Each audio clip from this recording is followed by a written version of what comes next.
Hello, it's me, Hideki. I know I said I'd stream earlier this week and then I didn't. I got busy. Somehow. What can you do, truly? Um, I just wanted to start that. Well, first off, actually, let me thank recent follower, um, Shale VN, which I know is not how you pronounce, because I'm pretty sure I know who that is, and thank you very much. But I don't know how to pronounce, like, it as a username. Is I guess what I was thinking in my head. I was actually thinking about that. I was like, well, I don't know how to pronounce that. Like I know in real life, like the actual name, but thank you very much. Even though I'm bad at reading things. Now that the actual important part of the housekeeping is out of the way today, let me actually check the stream to make sure it's still working. It is cool. Um, yeah, now that the important part's done. Just wanted to start the stream off by saying that nothing matters, and life is meaningless, and constant pain and suffering. Um, for those of you who don't know, my friend ran a unsuccessful Twitter account where they may or may not, this is not me, by the way, just in terms of legal culpability, they may or may not have been pretending to be famed pilot Chesley Sullenberger for roughly 5 years, starting in August 2017. Only to find out today, after maybe using the account, let's say November 1st, when there was an episode of Abbott Elementary where they mentioned Sully, that account may or may not have tweeted, and then they thought today, they saw another tweet about Sully today, and they thought, oh, let me respond as Sully, only to find out that the account was permanently suspended. And that although they can file an appeal, the chances of that going through are slim to none, probably. And worryingly, if they do appeal, that friend may or may not be worried that they'll go sniffing around other accounts made by that IP address and find that there's more accounts that they want to delete for so many different reasons. So, end of an era. R.I.P. Yes, Sexar. Yeah, end of an era. So that's how we're starting today's stream. Data Leanne, no. I think Data Leanne's probably fine because that's not her actual name and it has the mustache and everything. Or Leda Deanne. But who knows? Um, yeah. Oh wow, the Jackbox Party Pack 7 is $5 on PS4 right now. Did I get that? Oh, it's sold out already. I already have it, but sometimes it's like it's hard to stream from your computer for whatever reason. Anyway,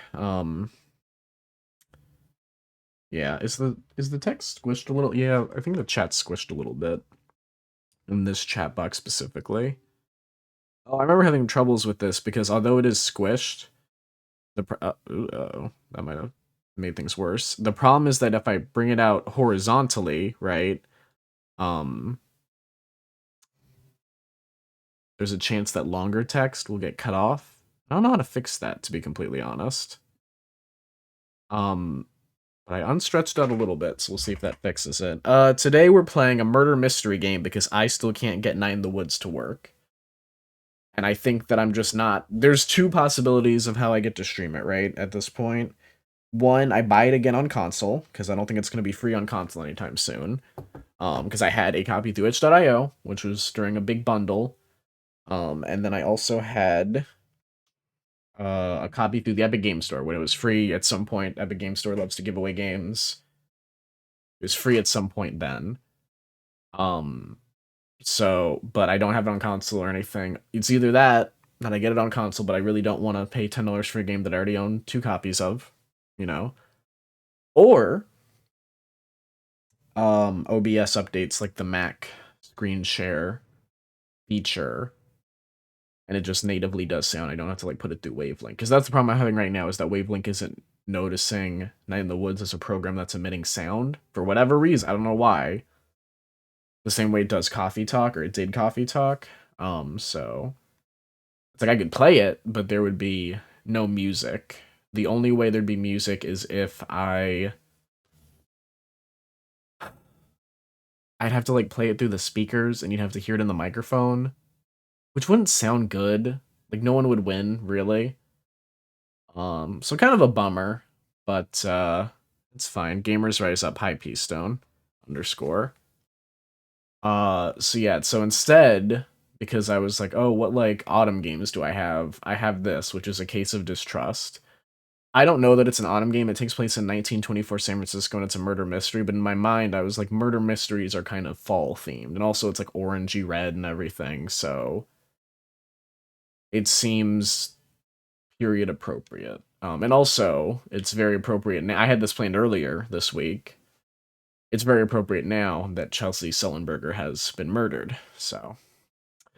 Allegedly, this is a one-sitting game that shouldn't take too much longer than 2 hours. I will have to leave in about 35 minutes momentarily. Like, get a little some done, because I got a timer going. But then I'll be back in like 5 minutes, if not less, so just to let you know.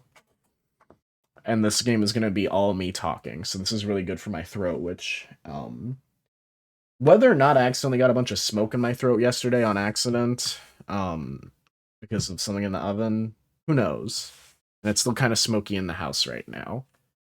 But you know, I'm working on it. Don't worry. So, I awoke in my desk chair. I don't want to do an insane voice for her because I'm going to be talking as her for like the next 2 hours, so I'm good. You be yeah, I be blazing it. Across from me were his piercing amber eyes. They surprised me at first, but I should have known he'd be there. I stretched and said, mid-yawn, not very nice to sneak into a sleeping woman's apartment, but his stare just continued. I laughed at his glare, or I cursed the open window. I'm gonna laugh at his glare. Oh, right. I forgot I'm not switching. I haven't switched to the game yet. You can read all this stuff. 420. Yeah. Let's see. I stretched and said mid-yawn. I laughed at his glare. I'd seen San Francisco's shrewd thugs, hardened cops, and deadly politicians, but none could ever match that gaze. I knew I didn't have what he wanted. Reaching into my coat, I took out my knife and flicked it open. I gave him the knife, or I held the knife steady. I'm gonna hold the knife steady. I held the knife steady while staring back at him. Look, I said, nodding towards the desk. That's all there is. Take it or leave it. But a detective knows when she's beat, and I knew then he wanted to search the place, and that's what he would do.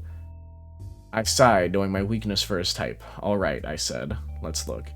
San Francisco Gate. This is a woman. The narrator is a woman. He let out a gleeful meow in victory. I cut a piece of my apple that the cat had rejected. Always the sore winner, I jabbed, but I was smiling too, because I was telling the truth. There was absolutely no other food in my apartment. See, you thought it was like an intruder. It was a cat. The cat... Fuck. The cat often dropped by to scavenge. He made a lot of noise when he thought I was holding out on him, but right now the place was clean empty, no food anywhere. I had to prove it to him. Why are you playing as a girl? LOL, are you gay? No. Oh, I can actually, like, oh, okay. I thought this was just, like, a visual novel. I get to look at things, too. I had taken copies of old murder cases from the SFPD records when I'd left. I loved reading through them, even though my own contributions were minimal. At that time, I longed for those types of jobs. The truth was, any work was hard to find for a female detective. Please don't insult the streamer. He. Okay. That lamp had belonged to my Uncle Lewis. He'd been an SFPD officer, one who argued policewomen could be good detectives even while the others jeered at me. I knew he'd been right, but my current workload didn't help that claim. I'm gonna think about Lewis. I thought about Lewis more often than I wanted. I was lousy at handling the emotions behind those thoughts. Ooh. Let's see, what else can I start? Ooh, the cat. The cat had waltzed into my apartment a few years earlier. He kept coming back, though there was rarely a morsel to eat. He continued his loud meowing until I proved to him the place was empty of food. Let's talk to him. Oh.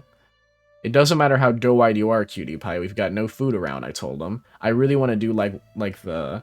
I don't think it would work, but like the nah, like da ba da, but I just don't want to do that voice right now. He licked his chops and looked at me. Apparently he still didn't believe that. I needed to contradict him somehow, to show him everything in the something in the apartment that would prove it was empty of food. Case summary, there were no cases just then, but the cat was mewing and needed attention. I had to contradict the cat by first talking to him, then pointing to a piece of evidence in my notebook that proved the apartment was empty of food. Basic, show the cat there's no food. Evidence, home, paper stack, desk lamp, statements. Oh, okay, so this is like the tutorial case against a cat. I went back to the apartment to search for clues that I could show to him. What else is there? Oh, I think this is new. Packed cigarettes were the latest trend, but I still preferred to roll my own. The ashtray was evidence that it was a practice skill. I suppose I had a lot of free time back then. Some sort of book here? Phone book? My old notebook. Now filled to the brim, I wrote everything down. Even the minor details, never know what can be useful. Ooh, the second half. My current bunk. Adultery cases. The only things I'd get hired to do. Whatever my findings, my employers often refused to believe me. It was thankless work, but even that was hard to come by. So true. Safe. Oh, the regular white icebox, tinged yellow with age, half blocked the kitchen doorway. My income rarely kept much stocked in it, and right now it was empty. The door to the outside world. If I left now, though, the cat would start wailing so loud to get complaints from the neighbors. No, he needed convincing before I could leave. Okay. A newspaper was flopped on the floor. Its headline about the death of Lenin, leader of the Red Menace sweeping Russia. It seemed the Bolsheviks had lost their head. Is there anything around here? Here we go. I kept a small statue underneath the side table. It had been police evidence in a crime, and its owner hadn't wanted it back. I took a shine to it, so I snagged it for myself on the way out of the department. So that should be everything. I'm assuming I'm just going to show the cat the empty icebox. Let's talk to him. Contradict. Evidence. Icebox. The regular... Oh, yeah, we read this. Used to contradict. I opened the icebox so the cat could see inside. Empty, I told him. The cat looked quizzically at the open door, then back to me. Sorry, fella, there's no grub in there for me either. He stared at me with eyes as disappointed as I felt. Those big yellows always got to my soul. Thoughts of my family filled my head. My sister, my parents, but never mind. Let's go for the sister. My sister, Muriel, old-ass name, had sent a letter with an update of her life in Chicago. She and her husband had just purchased a new home outside the bluster of the city. Their 3 young children were looking forward to the move. Yeah, sure. Oh, I never told Muriel, but those letters kept me going. Hearing about my family, however remote, helped me cope with the isolation I was feeling. I'd refused to accept it myself back then, but perhaps Muriel had known anyway. My sister had the ordinary lifestyle that I had rejected. I'd wanted... Yeah, let's go for change the world. To bring justice for victims, especially the ones who no longer had a voice. Not that I was helping advance that cause with these types of cases, with the types of cases coming my way.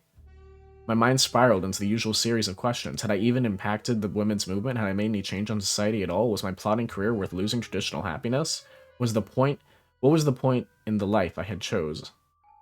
A loud meow from the cat snapped my thoughts back into the moment. I took a deep breath and grinned back at him. Guess you can scram now, I said. Nobody's gonna come knocking with food for you, fella.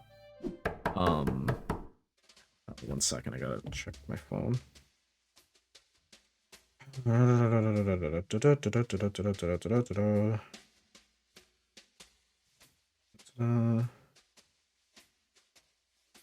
Okay.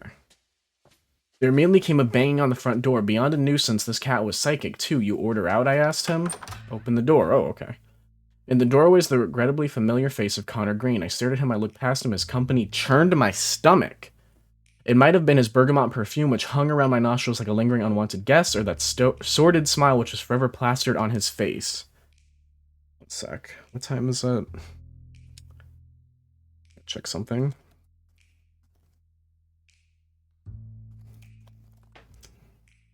Okay, good.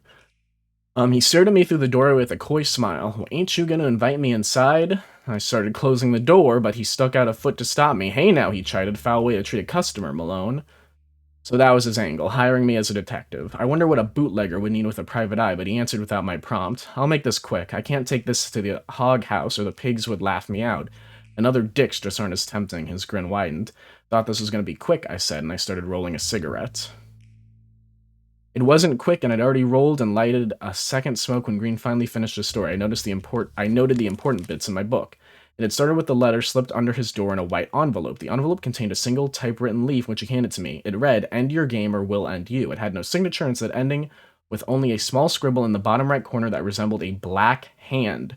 Green had a lead on the new rum running scheme, a connection from Vancouver. He'd given a sample to Tiny Paul, the gangster who ran the Tin Spoon Speakeasy for mob boss Jerry Ferry. They'd agreed to buy in for more.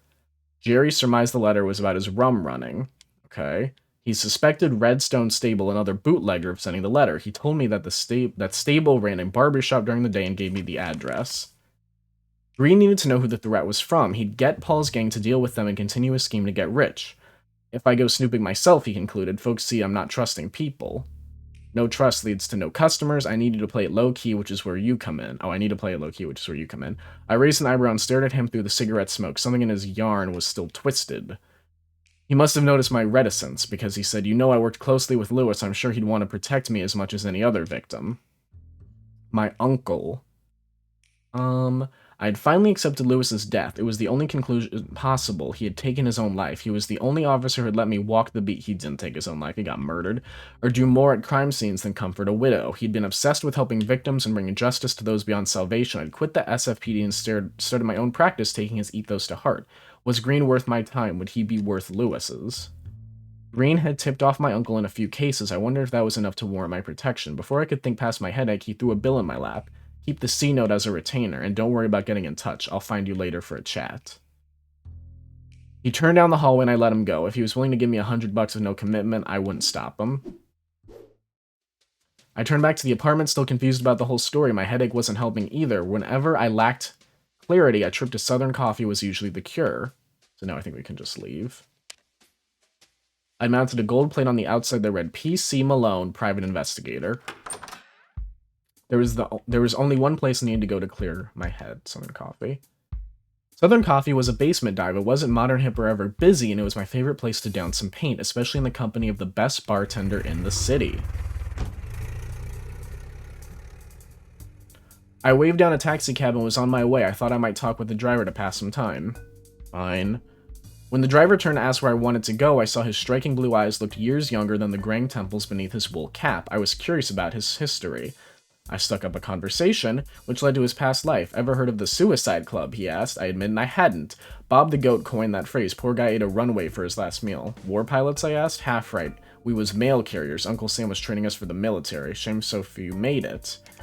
I asked why he left. Rumors said the average pilot lasted 900 hours. Likely not far off, flying with no lights, no emergency landing, barely a weather report, never a parachute. What do they expect? Glad you're driving a taxi cab now, I asked as we pulled up to my destination. My wife is, but I miss flying every day. He turned to tip his cap, and I saw the sparkle in his eyes. I thanked him for the ride and left the car. Why did I pick a game that was going to have a pilot? Southern Coffee was an automat diner. Ethel Burgess, the lone waitress, was friendly to help with any inquiry. Of course, if you winked at her right, she'd show you the way to the downstairs toilet where Frankie played bathroom attendant. So it's an automat diner. I'm just going to Google it really quick just so that I know. But I think it's like the diner like in that Legion show or whatever, where it's like all the dinners are like on a wall and you just like pay and then it like pops out like a warm dinner. I think in Germany they still have... Yeah, okay, yeah. This is exactly what it is. Okay. Neat. That's literally the only time I've seen. I was like, what is this? And I was like, oh, this was like a thing because it was on a TV show. Even though I think some places kind of have it now. Like, I feel like the idea is still kind of there. Not exactly. I know in, like, Japan, I know it's, like, vending machines that, like, outside the restaurant that you, like, pay and then you give them the receipt, you know, and then it's like, here's your food. And then I think the automat diners or, like, some kind of version of that still exists in Germany. And then also, I think in America, it's like, you'll see, like... This is going to sound weird, but almost like the Little Caesars Hot and Ready, like the pizza portal. Like, yeah, well, I guess, it's like the pizza portal. Like, if you order ahead, you just put in like a code and then boom. Like, you just get your pizza, you don't have to talk to anyone, which is nice. But the Little Caesars that I've been to is like a very confined space. There's no way you're not talking to someone. Get your meal ticket type of thing. The pizza portal is great. Yeah, it's great. But it's such a small space. And then like at night, it's weird. It only operates as a window. Like there's like, I guess, I don't remember. It's something weird, but there's like some sort of late night thing where like you can't drive. It's not a drive through because it's in like a corner kind of. But if you like walk up to it, you can like pay, and like it's like a little. It's I don't know. I don't understand it. I guess for people who are like drunk or high or whatever at night, and they're like, I need Little Caesars now. Southern coffee had the distinct feeling of home. The familiar smell of mold in that old basement was enough to put a grin on my face. Okay. Frankie hit a bond with that old shaker at the end of the bar. I was surprised he hadn't named it. He could sling a mean drink, though he'd only use the good liquor if he liked you. Frankie liked me. What's this back here? Frankie kept a collection of pre-prohibition bottles on the shelf behind the counter. Their shapes and colors were far more alluring than the opaque jugs of modern swill. This label showed a rearing horse in front of a forest. I had no idea how the horse related to California's most genuine bourbon whiskey, though I suppose I did stare at the picture long enough to whet my appetite for the bottle's contents. Now, there is a California champagne. I grabbed the wine label I grabbed the wine bottle on the bar and examined its label. It featured a picture of the grapes and the words sacramental use only. Frankie looked at me with a spark in his eye. Go ahead, he said. Give it a swig. Yeah, I'll drink it. Why not? I grabbed the half-empty glass that had been next to the bottle and swirled some of its contents between my gums. A bit spicy, ain't it? Frankie asked. It's good. Ah, the French. It's good, I nodded and gulped the rest down. It'll cost you, too, he said with a smile, and he grabbed the bottle from me, turning it through his hands. Rabbis charge more than a nickel for this beauty. Only this type of Napa wine is made from that Zinfandel grape. It has a unique aroma. So apparently the Zinfandel thing is important, I guess. I'd been trying to learn more about wine. It seemed everyone knew their stuff but me. I noted what Frankie had said about the origin of the grape as he sat the bottle back on the bar. You don't even drink. You don't even drink, I chided. Frankie let out a bellied laugh. I can still enjoy the smell, he said. There was a story behind his teetotaling, but he'd cut short and he'd talk about it. An odd relationship with the drink for a barman. Frankie sighed. Too bad more folks can't know about it. The Woman's League is the devil. What? Oh, I see. The Women's Christian Temperance Union was now under feminist Frances Willard, a positive force for the suffrage of women, but her staunch support of prohibition along with the union's massive political clout irked the very wet San Franciscan public, and she particularly wasn't popular with bartenders. Take a seat, he said, I'll make you something else. I'm gonna say he was a fantastic orator, but knew when to be a good ear, too. For my money, there hasn't ever been, nor will there ever be, a more loyal barman. I sat at the bar. You got the Spooks PC, he asked. You're worn as a catcher's mitt. I suppose my exhaustion showed. I want $100 for nothing, and I can't let it go. I told Frankie about the case, the threatening letter sent to Connor Green, how he assumed it was related to his bootlegging, and a suspicion of Redstone Stable. The story took longer than I'd wanted. Frankie showed genuine interest by asking many questions. When I finished, he threw me the whiskey sour he'd been stirring. I took a large gulp and gave a sigh as thanks. Well, Green's case is better than most. Oh my god, I knew this was going to be a visual novel, but it's still so much talking. Well, Green's case is which I don't know what I expected, but well, Green's case is better than most of what you're given, he said with some enthusiasm. At least it's not more of that adultery bunk. Sure, I replied, but I started with a goal in mind. What's the point in helping a man like Green? Frankie clicked his tongue in his teeth. Lawyer or priest, why does it matter? Let me ask you, are the clients you have now the types you want to help? I admitted they weren't. I told him that I'd wanted more from my detecting life. It could be that Green's case shoots your career forward, Malone. I sighed and stared down at my drink, but my daze was interrupted by the basement doors opening then slamming shut. Disco Elysium has full VA if that would work better. Yeah, I've seen Disco Elysium. I think I own it on PlayStation. Yeah, I've thought about it. I'd have to like look into how long it is and stuff. But like this is like a one-off playthrough anyway, so I'm not like super worried about if this was like a long visual novel, you know. But this, I don't know if you, I forget if you were here like when I was saying it, but this is like a 2-hour game, and I talk kind of fast. I mean, I can check real quick, but like I'm sure I'm like already have a dent in, you know what I mean? So I'm not super concerned. Just bad timing with all the smoke inhalation. Cause let's see here. Oh shit. Oh my god. Okay. Oh god. Okay. I keep clicking the wrong thing. Yeah, we're good. Yeah, no, I think it's gonna be less than 2 hours. Spoilers, real quick. We're like a fourth of the way done with the game. Like, literally. Like, it really isn't that long. And I'm like, been streaming for 26 minutes, and I'm streaming the game for, what, 20? You know, it's fine. A small blustering woman began marching towards me. Oh my god. Oh my god, what? What happened? She looked younger than she was wearing. I'm gonna say she was wearing a light blue cloche hat with a gray ribbon tilted back on her head, a scarf of similar blue draped around her neck, but I was startled by what she wore under it. A gray trench coat that looked too large for her frame. It was exactly like the one that had belonged to Lewis. So short. Yeah, yeah, it was on, you know how, like, when the Switch still has a lot of, like, insane sales where, like, games are 90% off. I think this game was, like, $1 or $2, and I was like, I'll do a murder mystery. And then I was like, oh yeah, this would be, like, a good stream. It's like, that's the thing, is, like, I don't want to do Twitch streams of, like, super long games, like, personally speaking. Just because then it's, like, sometimes it's, like, because I'll, like, lose interest, and then I'm like, well, fuck, I'm not coming back to this. Like, Last of Us 2 was too long for me. Like, I regret, like, I was like, oh, fuck. It's like, it just kept going. I mean, the game itself just wasn't that great also, but I was like, fuck. I have to keep playing this. I mean, if I was, like, a full-time streamer or something, you know, it'd be a different story, I'm sure. But, like, as it stands right now, I like doing, like, Bayonetta 3, I think, was, like, the perfect length. And, like, she hurled insults. Try that again, take 2. She hurled insults at me a while. All I could do was sit and take it until she ran out of gas and started breathing heavily. I set my drink on the bar and looked her in the eyes. I started a hello, I studied her features, or I turned away. I'm gonna study her features.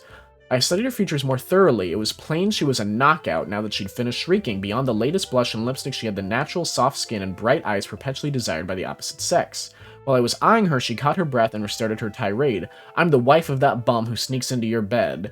I asked the cat, where'd you get the coat? I just gaped. I'm gonna ask where she got the coat, just because I like to be annoying. Where'd you get the coat? I asked her. What? She said, confused. I don't know. My husband gave it to me. Look, don't change the subject, you floozy. I saw him leave your sty this morning. And that was when I gathered she was Connor Green's wife.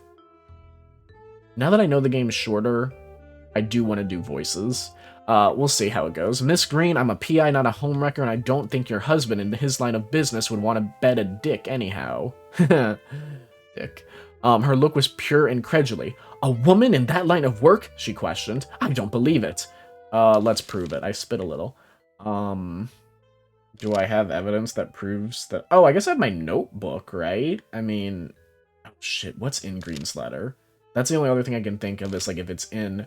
Well, no, because Green's letter is the letter he got. That's what it... Yeah, he didn't, like, send me a letter. I mean, I feel like I'm just... Oh, no. I think it'd be the paper stack, actually. Yeah. Miss Green, at home I have a giant stack of cases, each one from a separate crime, covering many of the cities across the country. I went into great detail on a few of the logs, especially some of the more famous capers. I studied them because that's my job. It still took more coaxing for her to believe me, but eventually she came around. She seemed grateful I explained it to her.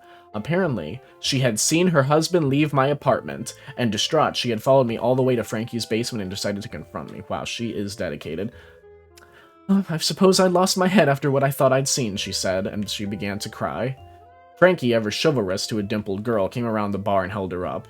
Now that's all right, Miss Green. Why don't I hail you a cab and send you on back home? She agreed, and they walked together up the stairs. When Frankie returned, I said to him, You turned night real quick. He snorted a laugh. Aw, hell, we can't have that siren in here with a torture yelling like that. Every street bugger would have come to her rescue. Let's see. Miss Green is a torch singer? Well, I learned when she was Mrs. Connor Green just now when she came in here. I'd only seen her as Lil Fanny singing lead for the jazz band at the Tin Spoon. The Tin Spoon, I said. Tiny Paul's joint? That's where Green is selling his liquor. Say, you think that's where she met her husband? What, this voice is getting away from me. I laughed. You're the real sleuth, Frankie. He made a sarcastic bow. I shook my head. You're telling me you escorted our little torture out just to avoid a bit of hot water? Frankie flushed and said, What are you talking about, Malone? I was never good with emotions, but it was plain that Frankie had instantly fallen for the girl. Oh. Wow. So what if I... Oh, fuck, sorry. So what if I had more to squeeze out of her, I asked. What more could you possibly want from Lil Fanny? She can't have anything to do with Green's mess. Can I contradict that? I mean, the letter, right? That's the only thing I can think of. Unless it's the statement. You got a threatening she arrival following her husband. She sings at the Tin Spoon. Because apparently the letter doesn't say anything. Notebook, newspaper, statue. I don't think I have anything that can... Yeah, I don't think I have anything that can contradict that, to be completely honest. I don't even think I need to, because it's not even in basics, so it might be fine. Don't. I considered Frankie's point. Maybe she was unrelated to this case. I shrugged and stood up from the bar stool. I think she's related. I think it's all related. What had happened was quite the ruckus. It seemed like my cue to move along. Okay, Once I'd asked Frankie to lend me some cash from the register. He growled so fierce that I decided not to ask again. I didn't think his employers would notice before I got it back, but maybe he just wanted to save me from myself. Frankie was still behind the bar. If I was stuck on the case, a long drink with him might be helpful. And I think that's it for things to look at here. Oh, wait, did I have highlighted this? Is this the horse? Yeah, okay. But then there was something up here. What's this? Oh, here we go. That one's new. This label had a poem on it. Fill full your cups, feel no distress, at all our great thoughts shrinking less. We'll do a good deed, nevertheless. So true. The worn stairs led to the outside world. Leave. I was hanging up the stairs when Frankie called after me. So what are you gonna do? I'd been thinking... I'm gonna say I've been thinking about Little Fanny. Like my sister. I've been thinking about Little Fanny. I suppose even mobsters had people who cared about them, and she'd been wearing Lewis's old jacket, so perhaps Green and Lewis had been closer than I realized. I guess I'll take Connor Green's bait, I replied. I've got nothing better on the stove, and he might need the help. Something still stinks, though. Well, what's your plan? Frankie asked. The way I see it, I have 3 goals right now. Green hired me for a job. Find the guy who wrote the letter. That's the basic part. But you want more, asked Frankie. I nodded. Green's a shady character. I have to learn about him. Who is this guy digging his past? I can't go back to him blind. And then there's something about his bootlegging. How'd Green get a connection like that? What's his source exactly? Squeezing that lemon might give me more juice. That sounds alright, he replied. So where is it you're off to? I've got 3 leads. That bootlegger stable who Green claims sent him the letter, the Tin Spoon Lounge where I might learn more about Green's rum running schemes, and Mrs. Green who could give me more dirt on her husband. Frankie nodded his approval. Well, if you're ever stuck, come back and see me. You can never solve anything without talking it over. Wow, I cannot do this voice. I smiled and went up the stairs. So we're gonna... I'll just go in order, I guess, right? I'll just go to the barbershop. Green had suspected Redstone Stable of sending him that letter. Apparently Stable owned a barbershop in the financial district. I figured there would be no harm in asking Stable about it directly.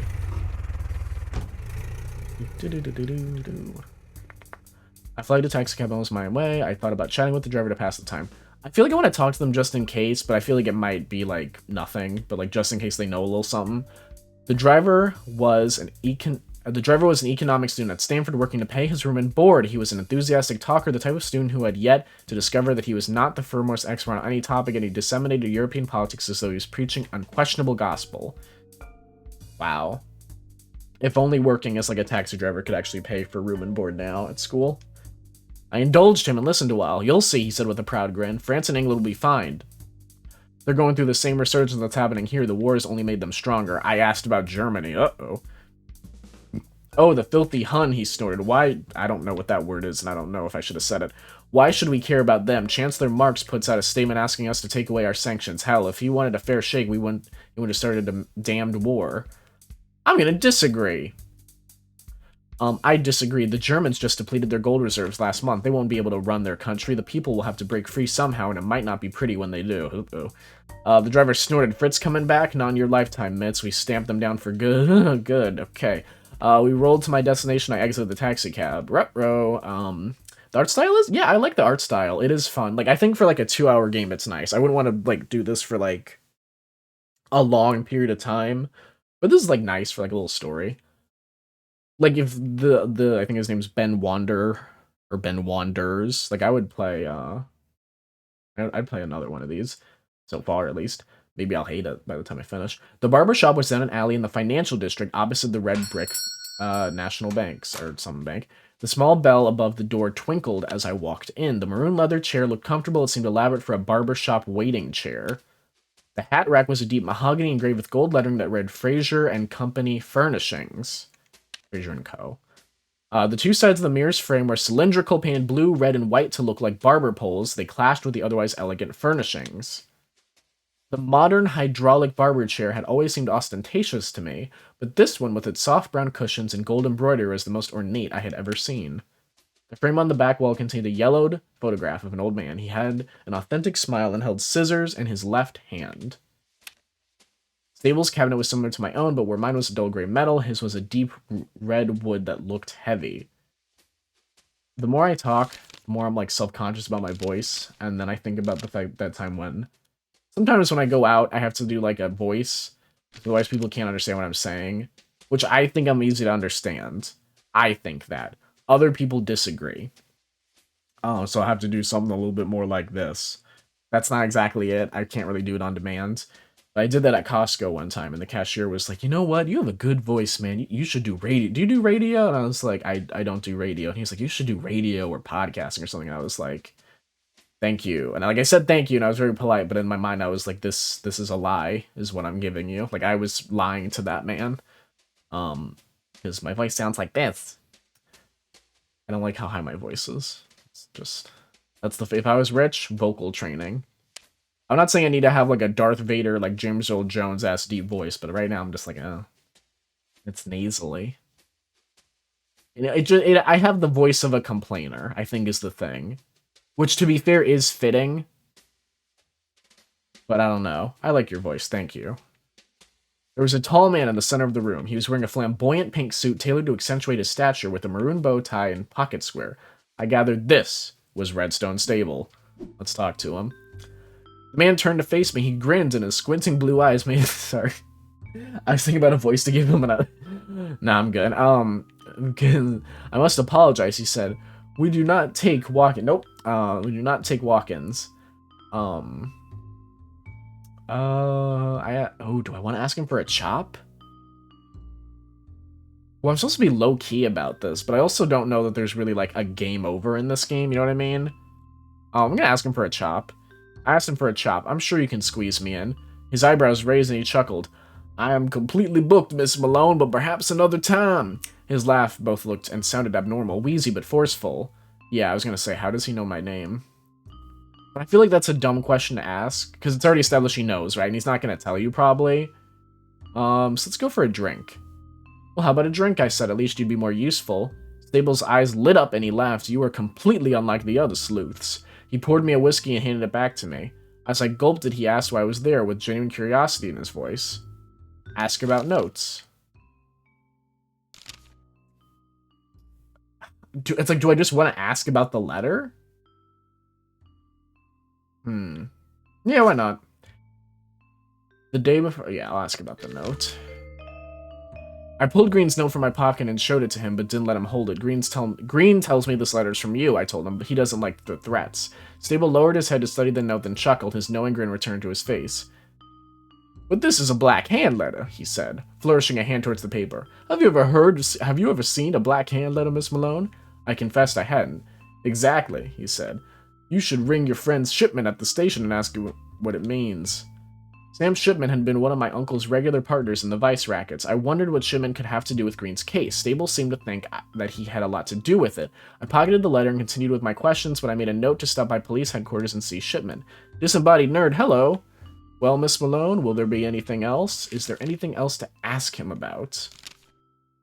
I don't think so, in regards to the evidence we have.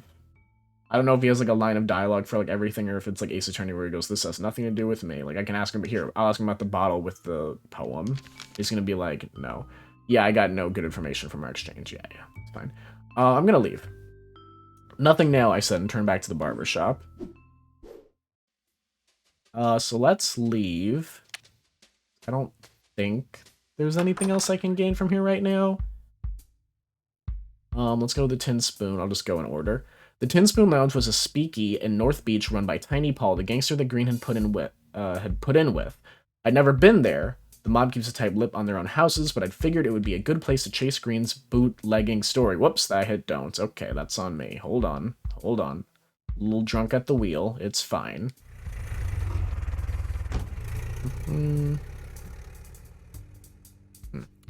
I gave my address and slouched in the backseat of the taxicab. I thought a good way to pass the journey might be to chat with the driver. I started some idle banter with the young driver. You're my last ride for the day. After that, picking up my girl, and heading over to Tightwad Hill for the game. I asked about Tightwad Hill. You don't know much college ball, huh? That new stadium they built for Berkeley last year. Seats over 70,000. Marvel of modern construction, and the team ain't bad either. That's Memorial Stadium, I said. It cost over $1 million to build it. How's it related to any hill? Well, the geniuses built the stadium next to a large mound. Now, why would I pay good money to get into the place when I can watch the whole game just fine from that hill? Seems others think that way too, so many of us, they dubbed it Tightwad Hill. The girls don't mind being outside. You kidding me? The flappers love it up there. We can picnic and drink some gin without being cramped onto wood benches. Suits both of us just fine. Well, I hope the home team takes it, I said as we stopped in front of my destination. He grinned. Doesn't matter. It'll be a ride anyway. I thanked him and stepped out. I actually saw something similar on TikTok. There was like a Omar Apollo concert outside, and there were people who were just watching the whole. There was like a small group of people who were watching it from like a hill, and then I guess he noticed because like you could see the light when they were like taking photos and videos or something, and so they were like hi. I opened the cab door in front of a North Beach warehouse with a wooden sign. The sign's text was too worn for me to decipher any of its English, but a small gray spoon was still visible below the letters. Don't drink and drive, kids. Well, I don't know about all that, but I rapped my knuckles twice over the large metal door. A panel just above my head slid sideways to reveal a pair of eyes. The eyes looked me up and down, then just stared ahead. They were black and held no emotion. The room beyond was dimly lit, so I couldn't see much of their surrounding face. I cleared my throat, then a rumbling voice emerged from behind the door. Fill full your cups, feel no distress, and at all our great thoughts shrinking less. I looked at the eyes still unmoving. I understood the door and wanted the passcode. I thought I might have something in my notes that could help. Now that is what was on a bottle. A bottle with poem.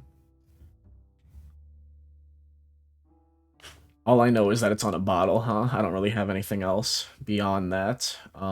What happens if I try... Oh, but I say the rest. I say the nevertheless thing. That's what it is. Okay, that's what's going on. Got it. So we'll say, we'll do a good deed nevertheless. I recited what I remembered from one of Frankie's bottles. The eyes squinted. Wait, here came a gruff response. The panel slid shut and I heard footsteps walking away. I rolled a cigarette and waited. After a quarter of an hour, the panel opened again. Bars closed, we can shoot pool in the upstairs room, said the eyes. He pulled the door ajar so I could see a set of metal stairs. It's time to walk up. I walked up the stairs and opened the thin wooden door to the billiards room. It was much smaller than I expected for a gangster's paradise. The only light came from the hanging lamps above the billiards table. The haze of cigarette smoke darkened the room's corners. The pool table was the focus of the space, the light reflecting from its smooth green surface tinted the den. The room was lit only by the dangling lamps above the billiards table. The rack on the wall held 5 cues. A couple tall chairs were placed around the billiards table. Anything else in here? Do I talk to the guy now? I think that is it. Okay, what's up? I saw a tall, broad-shouldered man playing the table by himself. Based on Frankie's description, I gathered this was Tiny Paul. I cleared my throat to get him to look at me, then followed with a casual, "Are you ever going to take a shot?" He stood up straight, rested his cue on the table, and looked at me sideways. It was the petulant look of a boy forced to play with his younger sibling. "Hello?" he sighed. His voice was deep. I'm not going to ask him more about billiards. I don't give a shit. His voice was deep, apparently. Fairy only hired baritones, but it had no gravel. It echoed slightly around the small room. I imagined he would have huffed and puffed the entire block to rubble. "I like watching them," he said, nodding the balls on the table, "thinking about my options." I never shot much pool, but I thought he might like me more if I feigned interest. I considered lying to him, telling him that I played a lot. No better sport, I lied. He didn't seem to like my answer. "Sometimes you broads will say anything to get what you want. Still lying on the billiards table," he asked. "And what is it you want?" I'll ask for a drink. I like being an alcoholic. Mind pouring us each a growler? I hoped getting Paul's... I almost said Raoul. I hoped getting Paul's lips wet might make it easier to grab something out of him, but he wasn't having it. "Paul's side, we're closed here. You'll have to come back later." He seemed annoying at my stalling. Okay. "You like green?" I asked. The wrinkles on his brow deepened. "Like or dislike, it doesn't matter sometimes. I work with what I'm given. And he's given us a good lead. I suppose that's why you're here, Miss Malone?" So he'd known me too. The doorman must have looked me up. The bay talks fast. "Anyhow," he said, eyeing from the billiards table, "you need anything else from me? If you want something better ask specific." Mobsters never failed to grate my nerves. He wouldn't tell me anything unless I pushed him with what I already knew. I don't think I have shit, to be honest. Like, I could show him the letter, too, but that's really it. "Know anything about this note?" I asked, and pulled out the letter with the black hand on it. Tiny Paul looked at the page, then laughed with his whole body. "So there is a letter. Green's shaking over that. I'm not losing sleep, though. Look, Green and I aren't the best pals, but nobody will touch him with our protection. And none of us sent it to him, or else I would know about it." Anything else?" he asked. And I'm gonna say no. I didn't have anything else to say to him, so he cracked his knuckles, arched over the table, and resumed lining up shots. I'm gonna go. This, I feel like I also need more information about. I'll probably learn more about Green at his house, and then I can go back to the Tin Spoon Lounge to ask him about stuff there. And then I gotta go to the police station to go to stables. So I'll go to Green's house. Green's house might contain more clues about his past, or some reason a threatening letter would come his way, and if I got lucky, Miss Green would be there to pump with more questions. To pump! Questions. Okay. I stepped into the taxi and rocked into a comfortable position on the back seat. I thought about starting a chat with the driver. Sure. I mean, at some point we're going to run out of these, right? Went to the Palace of Fine Arts, the driver said when I asked about his weekend. They were holding a guest gallery. My girl's a big Georgia O'Keeffe fan. Myself, I don't get all this new stuff. What's so hard about painting some wavy lines? For the rest of the trip, we spoke about the other artwork that had been on display. Pieces from Charles Sheeler, Louis Lozowick, Edward Steichen, and many more. I was sad to have missed it, but when we stopped at my destination, I left my envy in the taxicab and refocused on the case at hand.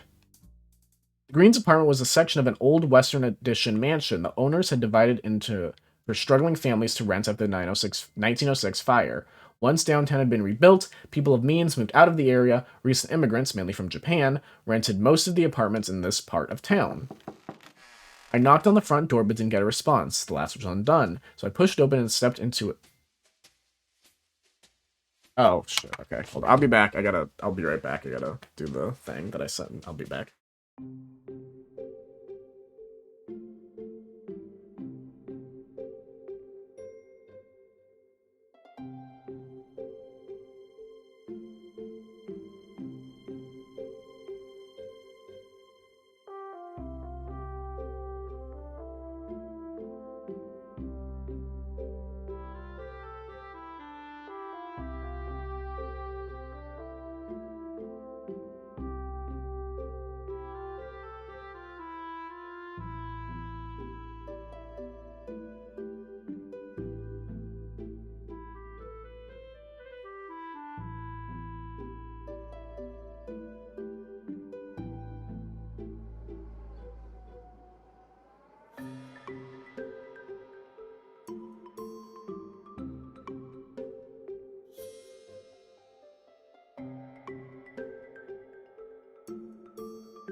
And we're back. Okay, let me just make sure on the stream that everything's still working.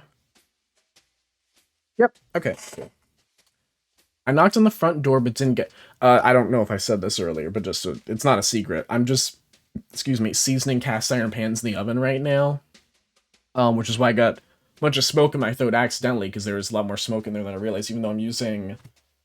What am I using? I'm using avocado oil, which has like a smoke point of 500 degrees. And the oven itself is not set to 500 degrees. It's set to slightly lower than that. It's like at 450 right now. I've just because it's Thanksgiving coming up soon, so I'm trying to like, get everything ready. So I wanted to like reseason my pans and everything because I'm gonna be cooking and using them. And for whatever reason, yesterday I put a couple coats on, right? But it was sticky, and I remember I had this problem before. Which is weird that it's like the surface is sticky. And so I was trying to read up on it, and they're basically saying that if it's sticky after you're trying to season, it's either that you're using too much oil, you're not baking it long enough, or there's a third reason. I don't remember if it was like if you didn't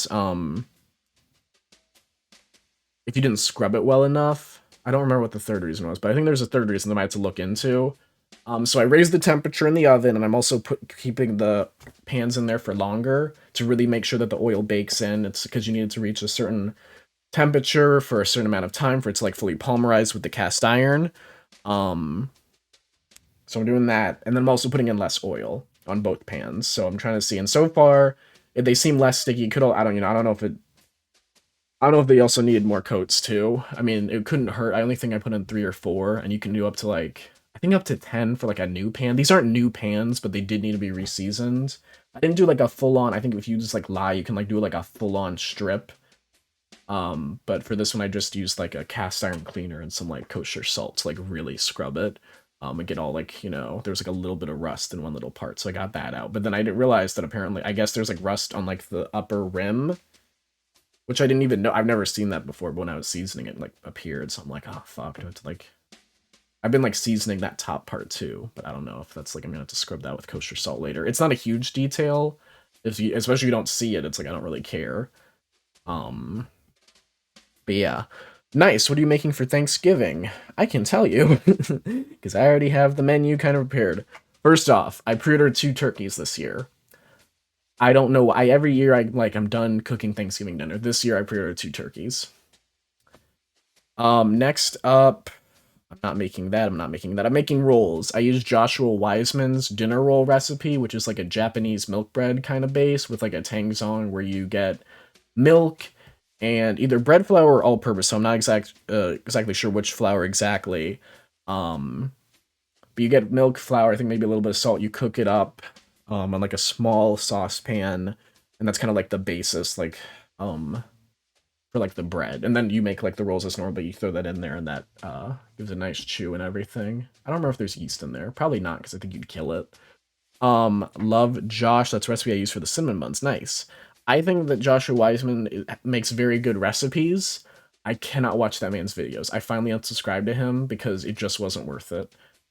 He is so fucking annoying, and his videos are just like, please, like, because like all of his videos, and I'm sorry if you like Joshua Wiseman, but I feel very strongly about this. It's like all of his videos have no reason being as long as they are. I understand that part of it's like the way that YouTube is now, where like it rewards people for longer videos, like it's based on minutes watched, but like he's been making videos, I think like most of that content's happened after that shift already happened, right? So it's like he's just really leaning into like the little things in like earlier videos that like maybe gave him some personality, but now it's so much of that, of like the Papa Bless and the edits and the big head and that I'm just really sick of it, and I was like, I can't do this anymore. Sorry, I just hit the microphone, sorry. I still like the classics. I still like Food Wishes. I like Solel Whaley. I think she's very cool. I watch the Claire Saffitz dessert person videos. I think it's J Kenji Alt. This is a very good chef. Yeah, the videos are hard to watch. The man is annoying, but the food slaps. Yeah. I'm doing Brussels sprouts just because we needed like some greens on the table. That's a basic New York Times cooking recipe, which is gonna be like Brussels sprouts, olive oil, garlic, salt, pepper, like that. It's not nothing super fancy on them, just roasted veg. Mac and cheese, which I'm just using box mix, like a couple, and like doctoring it up. I'm not doing like the full on mac and cheese. Because we have so much box mix. I think it's just because it was on sale at Costco sometimes, and then also it goes on clearance. And then I got it then because it's always good to just have box mix mac and cheese, like just in case. You know what I mean? And then mashed potatoes, which we have like some instant mashed potato flakes that we need to like use up, right?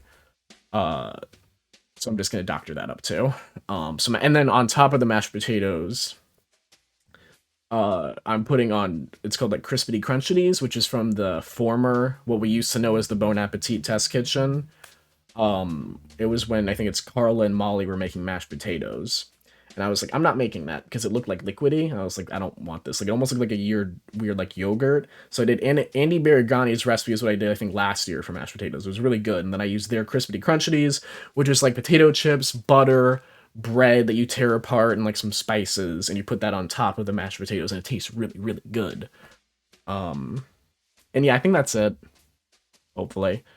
What's Eating Dan from America's Test Kitchen is a good food science show. Oh yeah, America's Test Kitchen is also very good. I'm gonna open this up for later though, because I don't think I've seen What's Eating Dan. But yes, America's Test Kitchen. I do love that kind of stuff. Meow Neko Boy. I don't know what to do with that information. I'm so sorry. I knocked on the front door but didn't get a response. The latch was undone, so I pushed it open and stepped inside the room. What is laudanum? I'm assuming it's alcohol. I'm just gonna assume this woman's drunk as shit. Nope, it is opium powder and alcohol. I'm assuming they don't sell this anymore. That's fun. Meow meow nods. Okay. I'm just gonna say it reeked of it. Based on the smell, I imagine she had enough opium to knock out a horse. God bless her. We should find a cooking contest show to watch. We could, I mean, we could, I'd be down, if we wanted, like, as the group. I shouldn't talk about this too much, because it's the Twitch stream, but it's only you guys anyway. I was like, oh, the other viewers, but I don't know that there are other viewers. Yeah, I'd be down if there was, like, a Chopped tournament or something that we could follow, where it's, like, I'd be down for that. I know that Sola El Whaley is in that new Dan Levy brunch show, but she's a judge and not a contestant, so I don't want to watch it. Also because I don't really like Dan Levy that much, to be honest. I miss Real Housewives of Salt Lake City. Listen, you guys can still watch Real Housewives of Salt Lake City. I'm not watching Real Housewives of Salt Lake City. That shit was boring. I'm so sorry. Atlanta I liked for like the first 2.5 seasons, and I might go back to it at some point. But, like, there is only so much Housewives content because you think you like Housewives more than you actually do. Here's the thing: unless you're like, you know, you think the idea of it is like okay, but then the problem is that it's like the perfect like background show, right? It's like really good as like a fun background show, like if you have like some friends over, you're doing other stuff, and then it's also on in the background. It's like, oh wait, what's going on over there? But then in terms of like when it's like a group of people and you're the only thing you're doing is that, it's like, oh shit, I actually don't like this as much as I thought. Again, Atlanta I thought was fun in the beginning, but then even then it's like I can have too much. I don't know. How dare you? And we need wait, hold on, let me read these in order. I'd be down for any type. We need gourmet treats and crafts to make a reality TV show. Which no one, if you're watching the VOD, I'm sorry, but you're not gonna understand what that means. And how dare you insult a place you've never been to? Again, if you're not in the know, you don't know what that means. But yeah, that discussion got violent last night. Piece. I was actually getting mad. I was holding back, to be fully honest, 100%. There was part of me that was gonna get mean, but I didn't because I have lost my hater lifestyle. But like Jesus Christ, who gives a shit? I guess again, you know, I'm not trying to be mean, but Jesus Christ, I missed a fight. Yeah. I mean, P Stone, to be fair, there was like a good 30 seconds when it felt like you were getting a little spirited too. Like I think we were taking turns. Grow a heart, you Iceman? Me? I have a heart. The gray trench coat was hanging in the doorway. It certainly looked identical to Lewis's. I searched the pockets and found no identifying marks. It might have been a different jacket, but its recent appearance was off-putting. The bottles on top of the round table were mostly empty. I opened the drawer of the backmost table. In it were 2 train tickets. I mumbled St. Louis to myself, but then came the cackling voice of Mrs. Green. Ha! Forget about moving Connor. I won't budge. Her head was raised, but her eyelids still remained closed. The ashtray on top of the smallest table was overflowing with spent cigarettes. A wilting plant was found on the furthest table from the door. I could never keep plants alive either. Even as the petals fell, they were still a vibrant yellow. Oh, and then there's a bottle. Empty bottles were strewn across the apartment. I brought one to my nose and smelled the distinct aroma of laudanum, opium mixed with booze, a harsh tonic. I wonder if this game was made in Illustrator, like these assets and everything. I don't know why I think that. I was wondering. The ashtray on top of the smallest table was overflowing with spent cigarette. Oh, yeah, okay, so I think I've seen everything here. And then if I go to her, yeah. I found Miss Green slumped in her chair, eyes closed, head rocking slowly. Let me go to here and ask her about this. I asked her further questions, but her head just rolled back to where it had been. There was nothing else she'd say. What if I try to talk to her? Hello, Miss Green, I said loudly. She let out a long moan from the chair, then lifted her head but failed to raise her eyelids. She tilted her head back to the side, giggled, then let it loll back into place. I shook her lightly and she moaned again, but said nothing more. So that's probably everything we're gonna learn from here, right? Yeah, I think that's it. Yep, let's leave. Yeah, there was a moment where I was over it. We could all be kinder to each other. I think me not saying everything I wanted to say was me choosing kindness, to be honest. That would, like, that, what I did last night, that was me being kind. Because I could have been a lot meaner. That was me actively, trying not to start a bigger kerfuffle. I always dreaded visiting the PD after I'd flown the coop, and I was in no mood right now, but if Shipman did know something about Green's note, I had to chase it up.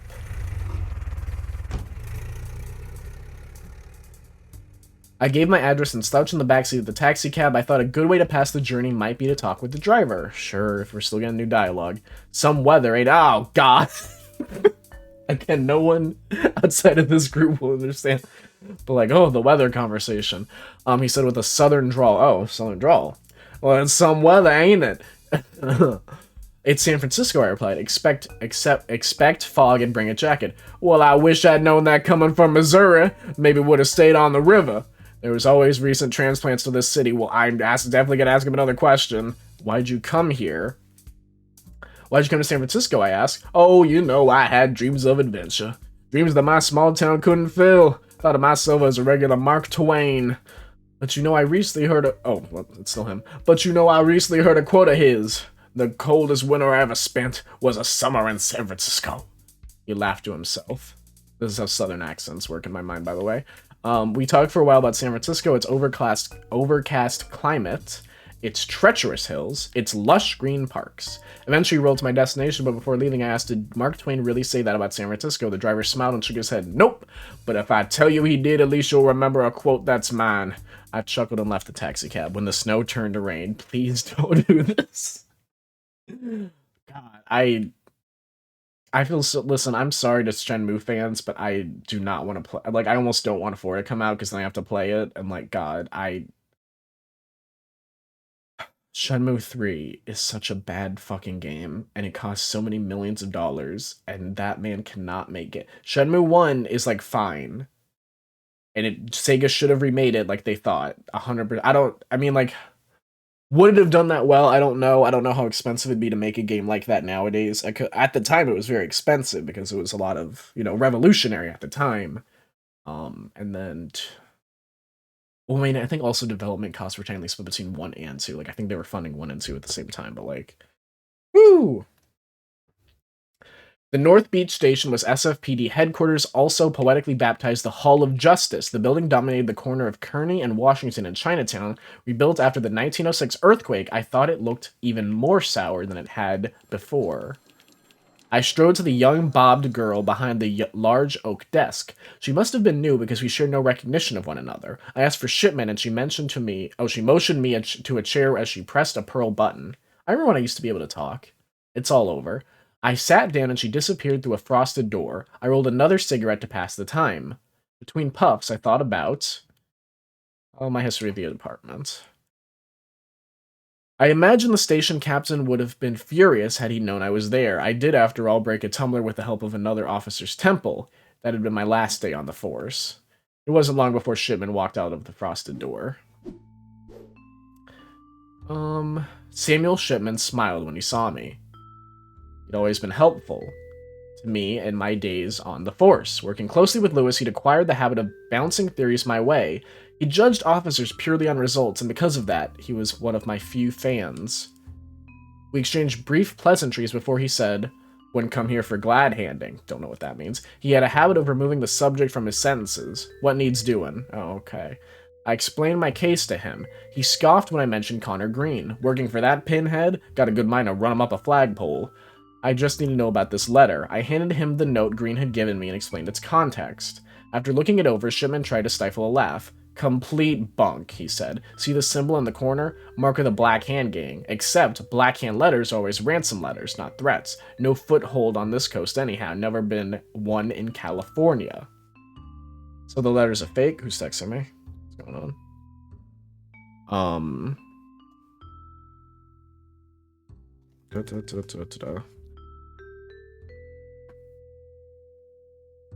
Yeah, okay. So the letter's a fake. Shipman nodded. Someone trying to imitate the Black Hand. I grunted a sigh and noted what he'd said.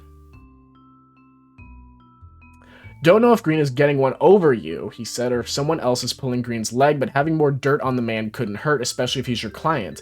I agreed. "I've been trying to dig through his past. You got any bunk on him?" Sherman shook his head. "No, from Oakland is all I know, but I can do some more digging." I thanked him for that. "Under a pile of vice, though. Might take me a while. Why don't I telephone when I find something?" I had no office where I could receive messages, but I dreaded returning to the station. I told him to call Southern Coffee, just leave anything with Franklin Conway, I instructed. He said that was all right. We traded goodbyes and I went back to the station's entrance. Now I knew the letter was fake and Sherman was looking into Green's past for me. I just needed to chase up the bootlegging lead. I stepped into the street and thought about where to go. So I cannot go to the station anymore. So we've been to the station. That's kind of closed off. We need to know... I mean, we can try to go to Green's house again. I don't know if she'll be awake. No, okay, don't. Okay, the game's implying that she's not awake yet. So there's the Tin Spoon Lounge or the Stables Barber Shop. But do I have anything new that I could show someone? We found the source of the letter. It's bunk. We have to discover his past and investigate the bootlegging. We have statements. I mean, now we know that it's fake. I don't know if we can present the statement to the guy. You know, I guess I didn't ask how he knew my name. Maybe that's another thing if I can present that to him. I'll go to the barbershop. Stable was always at his barbershop if I ever wanted a chat. How far are we in this game, roughly? I guess it's kind of hard to tell because, like, they probably went... like, different... no, I think... no, okay. Oh, whoops, I think I just spoiled something for myself. Uh-oh. I'm like almost halfway through, I think, from what I can say. It's like it's hard to figure it out. I gave my address and slouched in the backseat of the taxi cab. I thought a good way to pass the journey might be to chat with the driver. Talk. "I love this job," he told me as we turned into the corner of Polk and Bush Streets. "Used to work in a plant across the bay with my two brothers. You know how boring that gets? Bang this, push that. What a life. We weren't made for factories." "Sure, they get paid more. They're part of a union. They have good pensions, but they can't beat this," he said, revving his engine. Such freedom. We spoke about his love of the open road until we reached my destination. We've read this. National Bank, blah, blah, blah, blah. Small bell. Yes, okay. Well, let's talk to him. Let me talk to him. Ask about notes. First, let's see how he got his name, or he got my name. "How do you know my name?" I questioned. He smiled again. He apparently liked smiling when he was pleased with himself. Excuse me. "Barbers hear gossip from around town, Miss Malone. Sometimes that gossip is worth remembering." "And what gossip had you heard about me?" I asked. "Just that the niece of the late San Francisco detective Louis Malone had resigned from her policeman duties and started a private detection agency, but that was months ago, was it not? I confess I have not heard much since." "I'd asked if he'd known Louis. Not well enough," he said. "I hear he did his job by the letter of the law, and I lost that alphabet years ago." Anything else? Okay, so he knew Louis. I don't know if that's super helpful, but... we know that the note's fake. We can talk about that. Shipman tells me Green's letter is a forgery. I said to Stable. He grinned wide. Yes, Miss Malone, that I told you, but I'm curious whether Mr. Green himself knows it. Stable still would admit no knowledge of the note. Ooh, that was it. Fuck.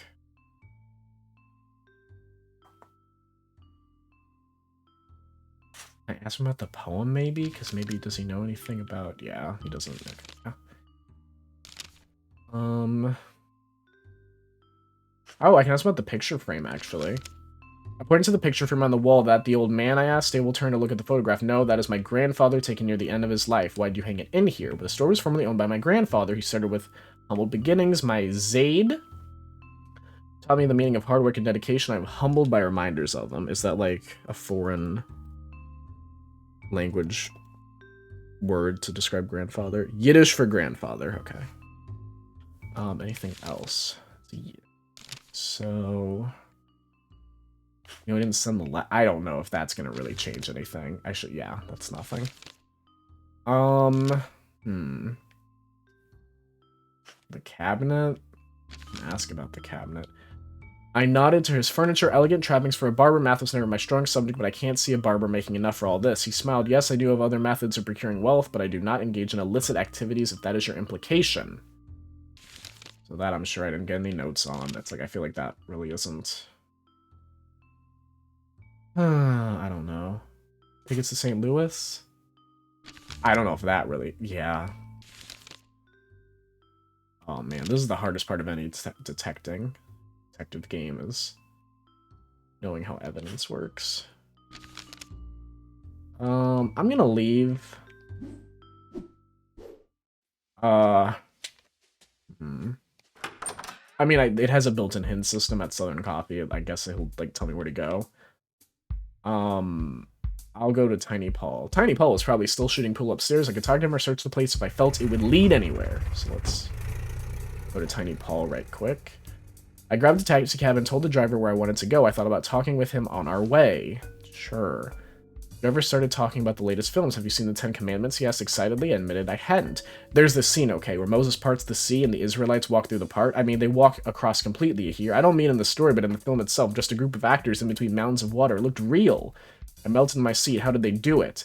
It has these colors, right? He continued. They're so vivid. The whole scene is blue when it's dark or orange when it's hopeful. I haven't seen anything like it. But it's strange. Less than half the film is about Moses. I mean, you call the thing the Ten Commandments, but you expect it to be about the old story, and it is. But then there's a long stretch about these brothers, John and Danny, and then this John guy's greedy, and Danny's nice, and of course in the end John gets what's coming to him. Weird way to tell the story, though. I'm just saying.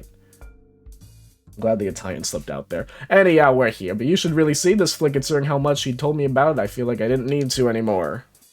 But now I want to see what the Ten Commandments movie Red Sea part. Does it look real? I mean, at the time, I'm sure it probably did. Yeah, I mean... Yeah, I mean, it looks good. Yeah, that's fair. We read this already. I hope I don't have to do, like... Do I have to do the password again? No, okay, good. My mom and I watch it on Easter every year. Nice. Alright, asshole. Talk to me. Give me something useful. I mean, I can get... It's fake. I can talk to him about that, maybe. You know Green's note is a fake, I said, or so somebody's goofing Green. He laughed heartedly. Or maybe Green's just toying with you. Blew chalk off the end of his pool cue and said anything else. Fuck my life.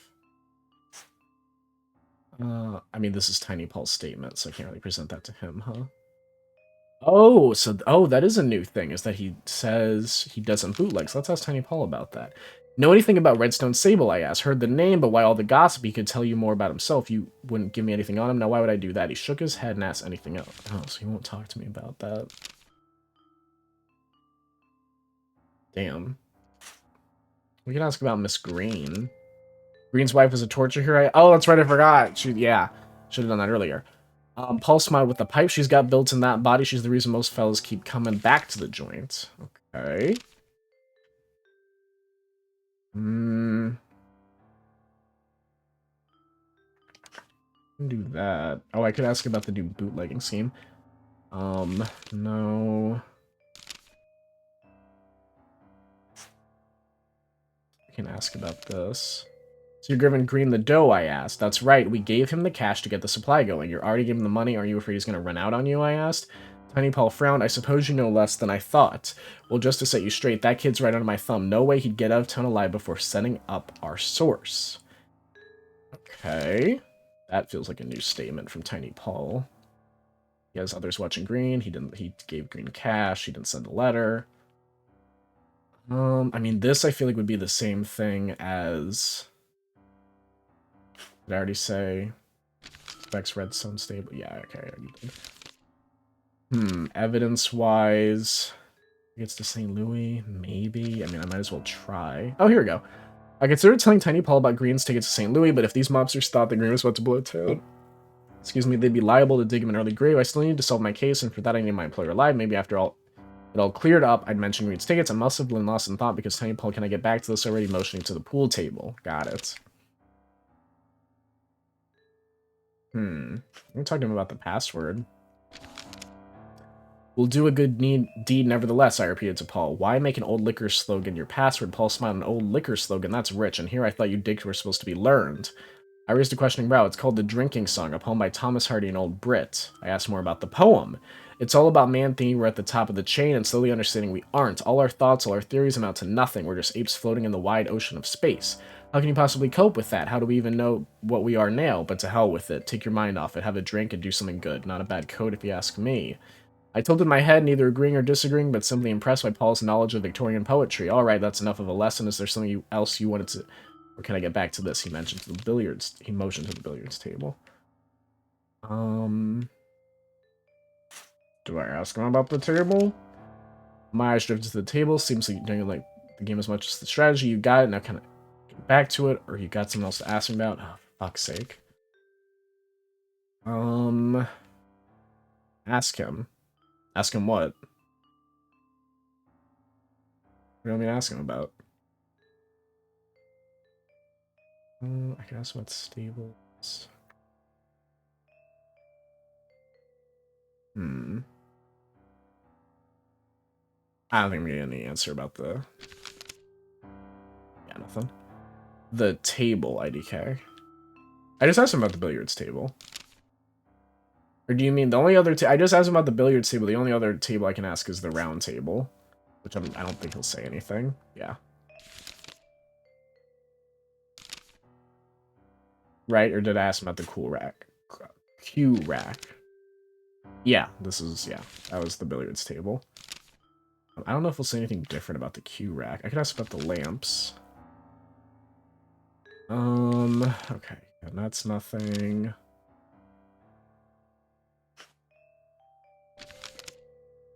Yeah, nothing. I'm on mobile, so I'm slightly behind. No worries. I'm gonna leave. I'll go to the coffee guy for a hint, I guess. I definitely feel like I'm stuck right now. Yeah, I just don't think she's awake. Table's barber shop. It's like the only thing I learned new is that he claims he doesn't bootleg, but I don't know who I'd talk to about that, right? Oh, I guess I could talk to him about the others watching Green and that he gave Green cash. That is new information that I could run by Stable real quick. God, what a long day. I guess it depends on how far away, but like this seems like long and expensive in terms of like taxing around a city, but I guess I don't know how much it was back then or how much. I mean, she just got $100, but I don't know how much like the rides would be. I held the driver, gave him the address, and stepped through the back door. I debated talking with the driver. Talk, you hear the latest about Shoeless Joe? He asked, gave an interview in Milwaukee, still says he's innocent. What a racket. Shoeless Joe Jackson was one of baseball's all-time greatest players when in 1919 he was part of the White Sox team that had been accused of intentionally losing the World Series, fixing the match for East Coast gamblers like Arnold Rothstein.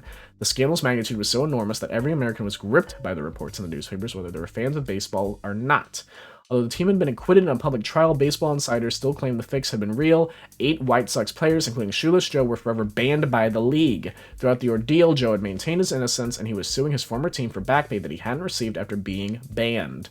Most baseball fans preferred to think of themselves as insiders, and since insiders thought Shoeless Joe was guilty, so did they. Lawsuit starts in a few days, the driver rambled on. Can't believe the guile on this one. Thinks he can ruin a sport, profit from it, then sue the league. Why, I hope one of those lawyers socks him in the jaw. Damn. His rambling continued as we rolled to a stop. I left the taxicab and wasn't sure if the driver had even noticed. You know how it is with cars and taxi cabs and all that stuff. Man, sometimes you get some cool Lyft drivers, and then sometimes you think it's fine, and then, like, at the very end, they do a little twist on you. I remember I was in a taxi cab, and it was fine, you know, or I was in a Lyft. I was like, yeah, this is fine, and then he, like, sees my suitcase, and I have a Black Lives Matter suitcase on my thing, right? Like a little sticker on my suitcase. I have a Black Lives Matter sticker on my suitcase. He looks at it, he goes, Black Lives Matter. He looks at me and goes, yeah, all right, man. And then, like, it was a perfectly fine conversation up until then. Like, he's homie taking out the trunk. He looks at it, he's like, all right. And I was like, okay. He was just so like, oh, okay. Fuck, I don't know, man. I don't know. Okay, so I want to talk to him, give me statements, about Tiny Paul giving green cash. Let's ask about that note. He has no response. Okay, statements again. Got others watching green. Ooh, okay, so that doesn't help me at all, huh? I mean, can I press him about the fact that he doesn't bootleg, or, like, his claim that he doesn't bootleg? I'm not against the elegant furniture in the room, but still wasn't ready to admit where his wealth had come from. Go to evidence real quick. Great trench coat. The tickets to Saint... Was I not supposed to say anything? Yeah, no. I wasn't supposed to say anything to Tiny Paul, but this guy just... Nothing. Can I ask about empty bottles? Like, does he know about her being, like... No? Oh, hell. Inspoon password? I don't... Yeah, okay. I think I'm just gonna have to go. Okay. Alright. Maybe this is gonna take me longer than 2 hours, damn. Unless I do, like, really good on the second half, you know? Shipman said he'd call Southern Coffee had any found any dirt on green. I could go see if I had any messages. Of course, I was stuck on the case. A stiff drink with Frankie could give me some hint as well. So yeah, let's go here. I wonder if you're supposed to go there right after you talk to Shipman. I wonder if that, or if you have to do other stuff first. Blah, blah, blah, blah. We're talking to the driver. The driver was somewhere in his 50s, but drove like he'd soon be dead, bounding through the streets and honking at anyone in his way. Making good time, I commented. Bah! He exhaled like an old ship captain. Congestion. All these motorists and not one of them knows how to drive. Lunatics, the last words he shouted through the window. You see Life magazine, he continued. 13% in auto deaths this year to last, 14 the year before me, most of them pedestrians. We crest another hill, and my head bounced off the car's ceiling. Most folks run out of moonshine at home, then take the car into the speakeasy. Can even walk in and think they handle the road. The car's tires squealed as we rounded a corner. Well, not me, sister. This car leaps when I put my foot down, but you just gotta know what you're doing. We screeched to a halt as my destination. I stumbled out of the taxicab as quickly as possible, thankful to still have every limb. I bit my tongue when I was doing that voice. That's very fun. Totally worth it. I'm sure everyone loved the voice that I did. Let's talk to Frankie. Did he leave me any messages? And what do you mean by that? Well, I told Sam Shipman it'll contact on the force to leave any dirt with you if you'd find it. Frank laughs, so now I'm your bartender and your secretary. Say, if I become your housemaid, will you at least pay me? So I'm guessing you hadn't heard anything I said. Nothing yet, Miss Chief. Frankie chuckled. Shipman's supposed to call you about green. What have you gotten so far? No rubrics to speak of. I said, well, alright, I'll let you know if the Shipman gives me a call. I think, what else you got? About notes, I guess? I don't really know. Where's the hint? Good voice, thank you. Thank you very much.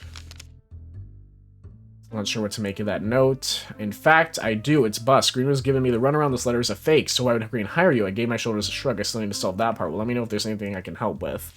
You need to help me more. Tiny Paul's got others watch. Oh, no, here. Let me go for Tiny Paul gave Green cash. Maybe that'll help. Ah, for fuck's sake. Okay. Oh, I can just present the basics. Okay, so let me just... Oh, could I have done that to them? Maybe that would have helped. Perhaps something in Green's house could give you some hint. Notes. I think I looked through the house, though.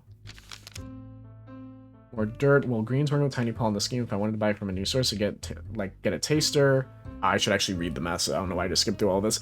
Wondered aloud how I could get more dirt on Green's bootlegging. Frankie thought about it too. He offered, well, Green's working with Tiny Paul in the scheme. If I were to buy it from a new source, I'd have to try and get a taster. I continued his thoughts, so there's likely a sample of Green stuff lying around the tin spoon. That makes sense. Maybe I can ask Paul about whatever booze I find in there.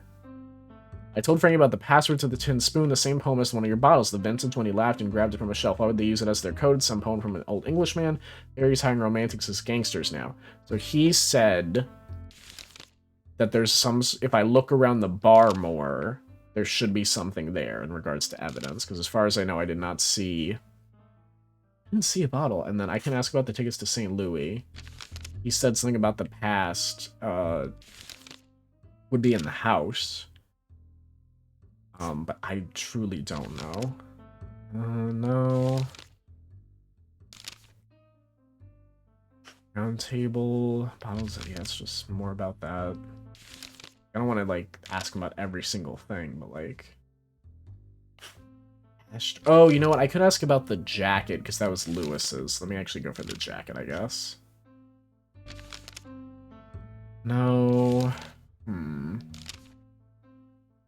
Chairs, Q-Rack, Oh, did I already do the thing about how he claims he doesn't bootleg? Maybe he knows something about that. Nope. Nothing, not biting. Jesus. Singer at the Tin Spoon, Miss... I mean, we already talked about Miss... He's the one I talked to about her. Okay, has a new bootlegging scheme. This is the same hint. Tin Spoon. Whatever booze I find in there. So he wants me to go to the Tin Spoon, find alcohol, I guess, because apparently there's like something I didn't click on over there. And then like press him on it, I guess. So let's try. I want you to love me more. We began idle chatter, but the driver kept stifling laughter. When I asked him why, he apologized and said, just got out of a Felix the Cat showing. They're running all of them back-to-back at the Orpheum. Best dime I've spent. We talked about Felix the Cat collection, including his favorite, Felix in Hollywood. Can you believe they got Charlie Chaplin and Douglas Fairbanks in a cartoon? We came to my destination, he was still laughing. I stepped out of the taxi cab with a smile on my face. Okay, and this guy's gonna be like, yeah, I can go. Oh, for fuck's sake, I'm not observant, am I? Jeez, it's right there. Clean ashtray, and then here's the bottle. Bottle of unlabeled wine set on the table. When I sniffed, it smelled of strong spice. Alright, come here. I found the alcohol, but I think the game lied to me. I don't think it was there yet until I got that hint. Boom, wine bottle. That bottle on the table, I asked? He said, that's the stuff, a sample from Green's source. I know some Napa wine that smells exactly like it, I said to him. That's so. Well, that one's from Vancouver. I had to work every muscle in my face to stop my jaw from hitting the floor. Where's the wine from, Paul? I asked him again. It's from Vancouver. Frankie had told me that only Napa grapes had this type of spice. If Paul didn't know the bottle was local, I wasn't going to tell him. But something was very important. I had to confirm with Frankie, but if my hunch was on the money, then Connor Green was not getting his wine from Canada, and he wasn't playing square with Tiny Paul. Anything else, Paul asked me. I snapped back into the moment and considered if I needed to tell him anything else.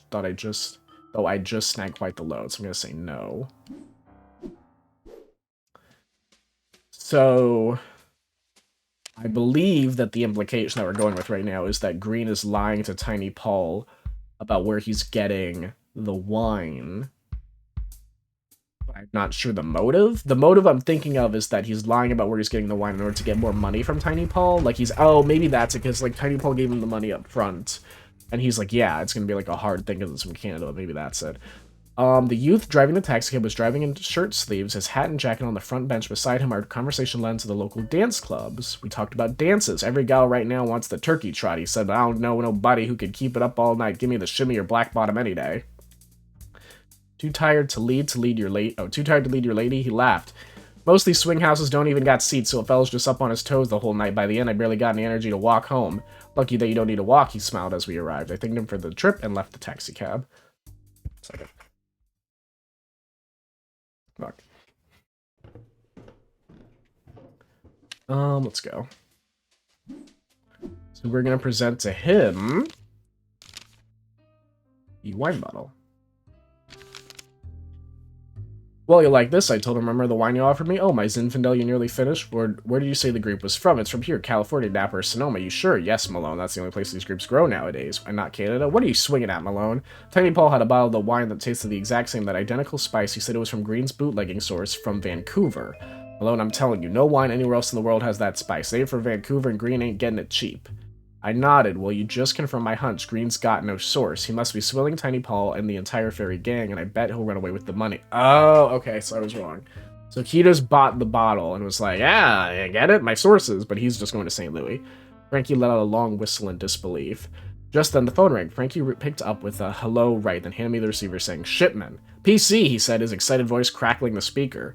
Find anything on Green? Nothing. I was puzzled. Then why'd you call? That's the idea. First got pinched for a brawl in the ferry building. That was in November 1920. Before that, no Connor Green anywhere around the bay. Strange, he continued. Has trouble staying out of a mess. Mixed up in something nearly every week. It's only appearing a few years ago. That Oakland backstory is Swiss cheese. What are you thinking? Green's got a different past?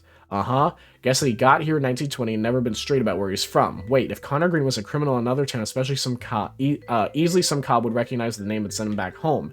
SFPD isn't that thick. What is this? Okay, yeah, I know it's time to stand. I know. Right, if it's the same name, could be his real identity disappeared in another town. I thought aloud, so he might have changed lives. Is there any way to confirm this? If Green fled, the locals' bulls would keep looking for him, but not if they had thought he died.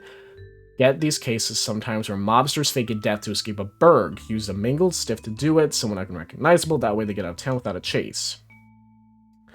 Got any mobster deaths in 1920? I asked. A ton, too many to look through, but narrow the search for me. A town he might be from. I could check a specific city's archives. Anything in your notes tells us what he could be from. St. Louis, I guess? We can try that. Oops, I want evidence, sorry. What's going on here? Okay.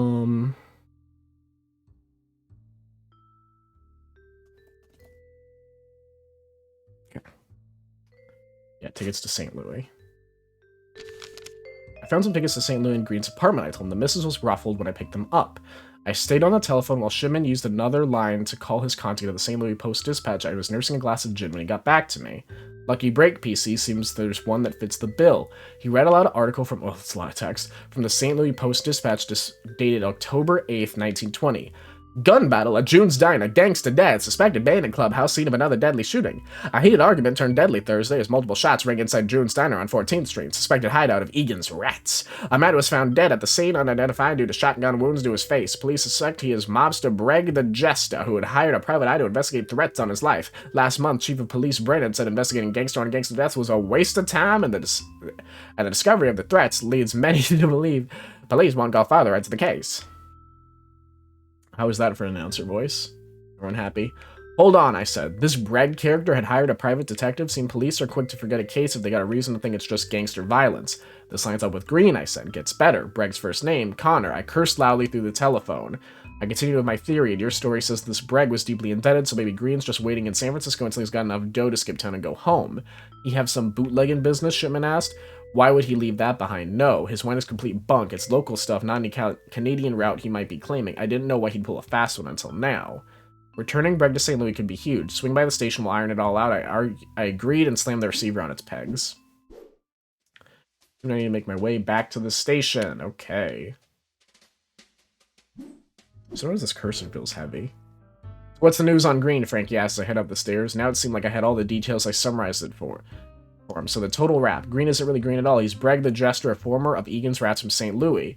He's Breg? Frankie was shocked, but he's been here a while, Malone. Sure, I said, but only since 1920. He couldn't pay off his debts in Missouri, so he'd faked his death and moved to San Francisco. He's been logging to go back, but he needs a way to settle the score before he can show his face again. Is that where his bootlegging comes in? Frankie asked. Green set up a sham rum running scheme. He bought local wine, but claimed to get... Sorry. But claimed to get at the local prices from Canada. He convinced Tiny Paul to front him and keep the cash for it. Instead of providing the wine, he's planning to skip town with Paul's money, disappearing to St. Louis with enough dough to pay back his debts. He already faked his death once, so he'll do it again here, Frankie asked. That's right, his plan is similar to his last one. Hire a detective claiming he's scared for his life, fake his death, and know the police won't bother with underground violence. Frankie looked at me with a blank stare. Seems like all the pieces fit. So he just hired you as cover, I sighed. Seems like it. Don't worry about that, Frankie started saying, but I cut him off.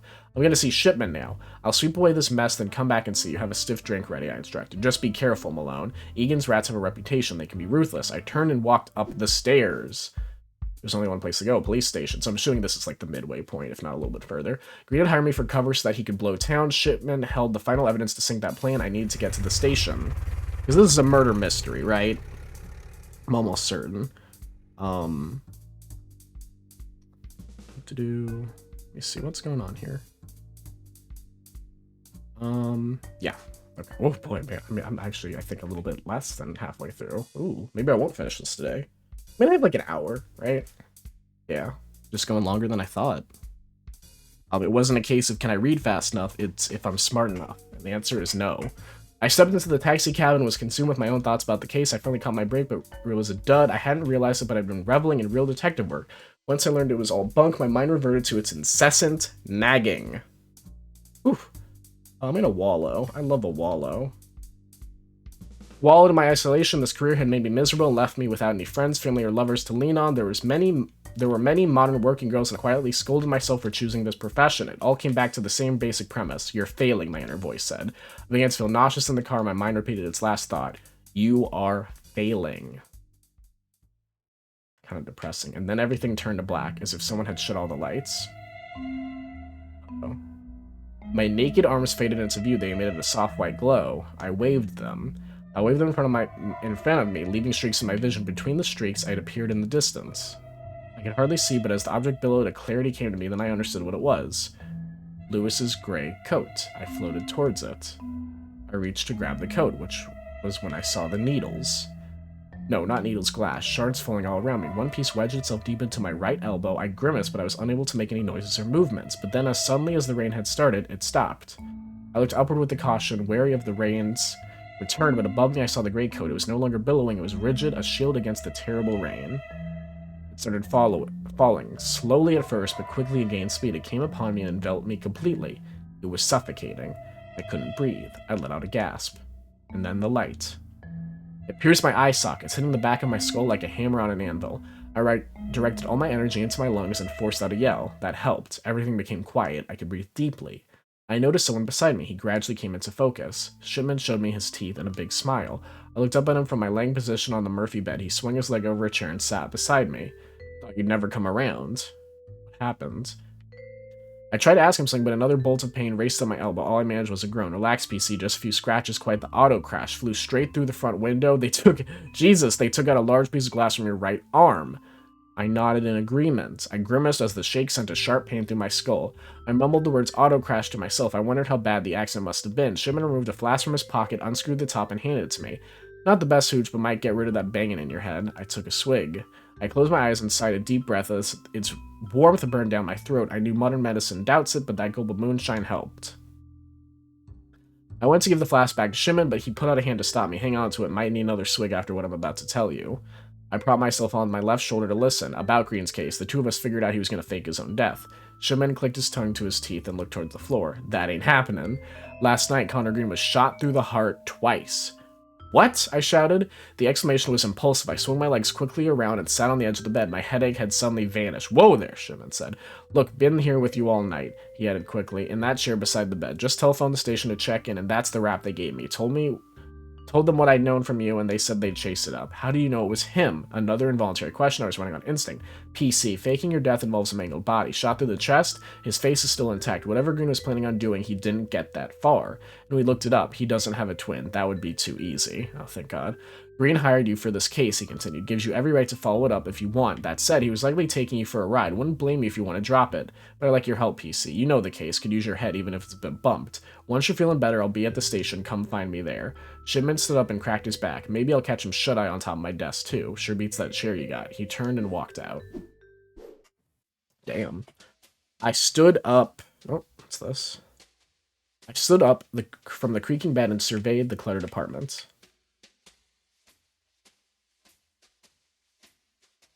I'm just leaving, right?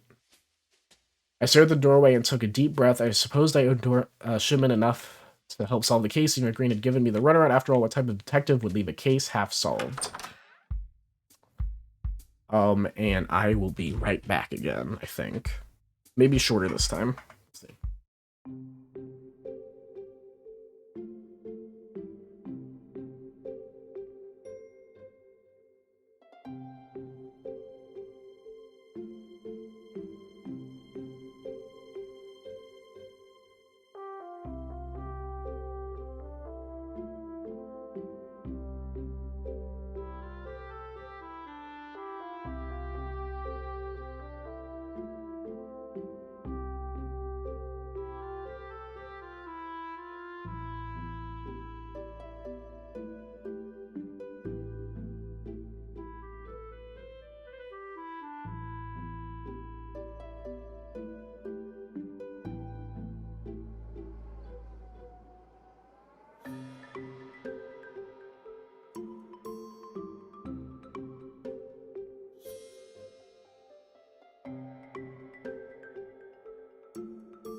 Okay, just when it was getting good. Sorry, Peace Stone. A couple things. One,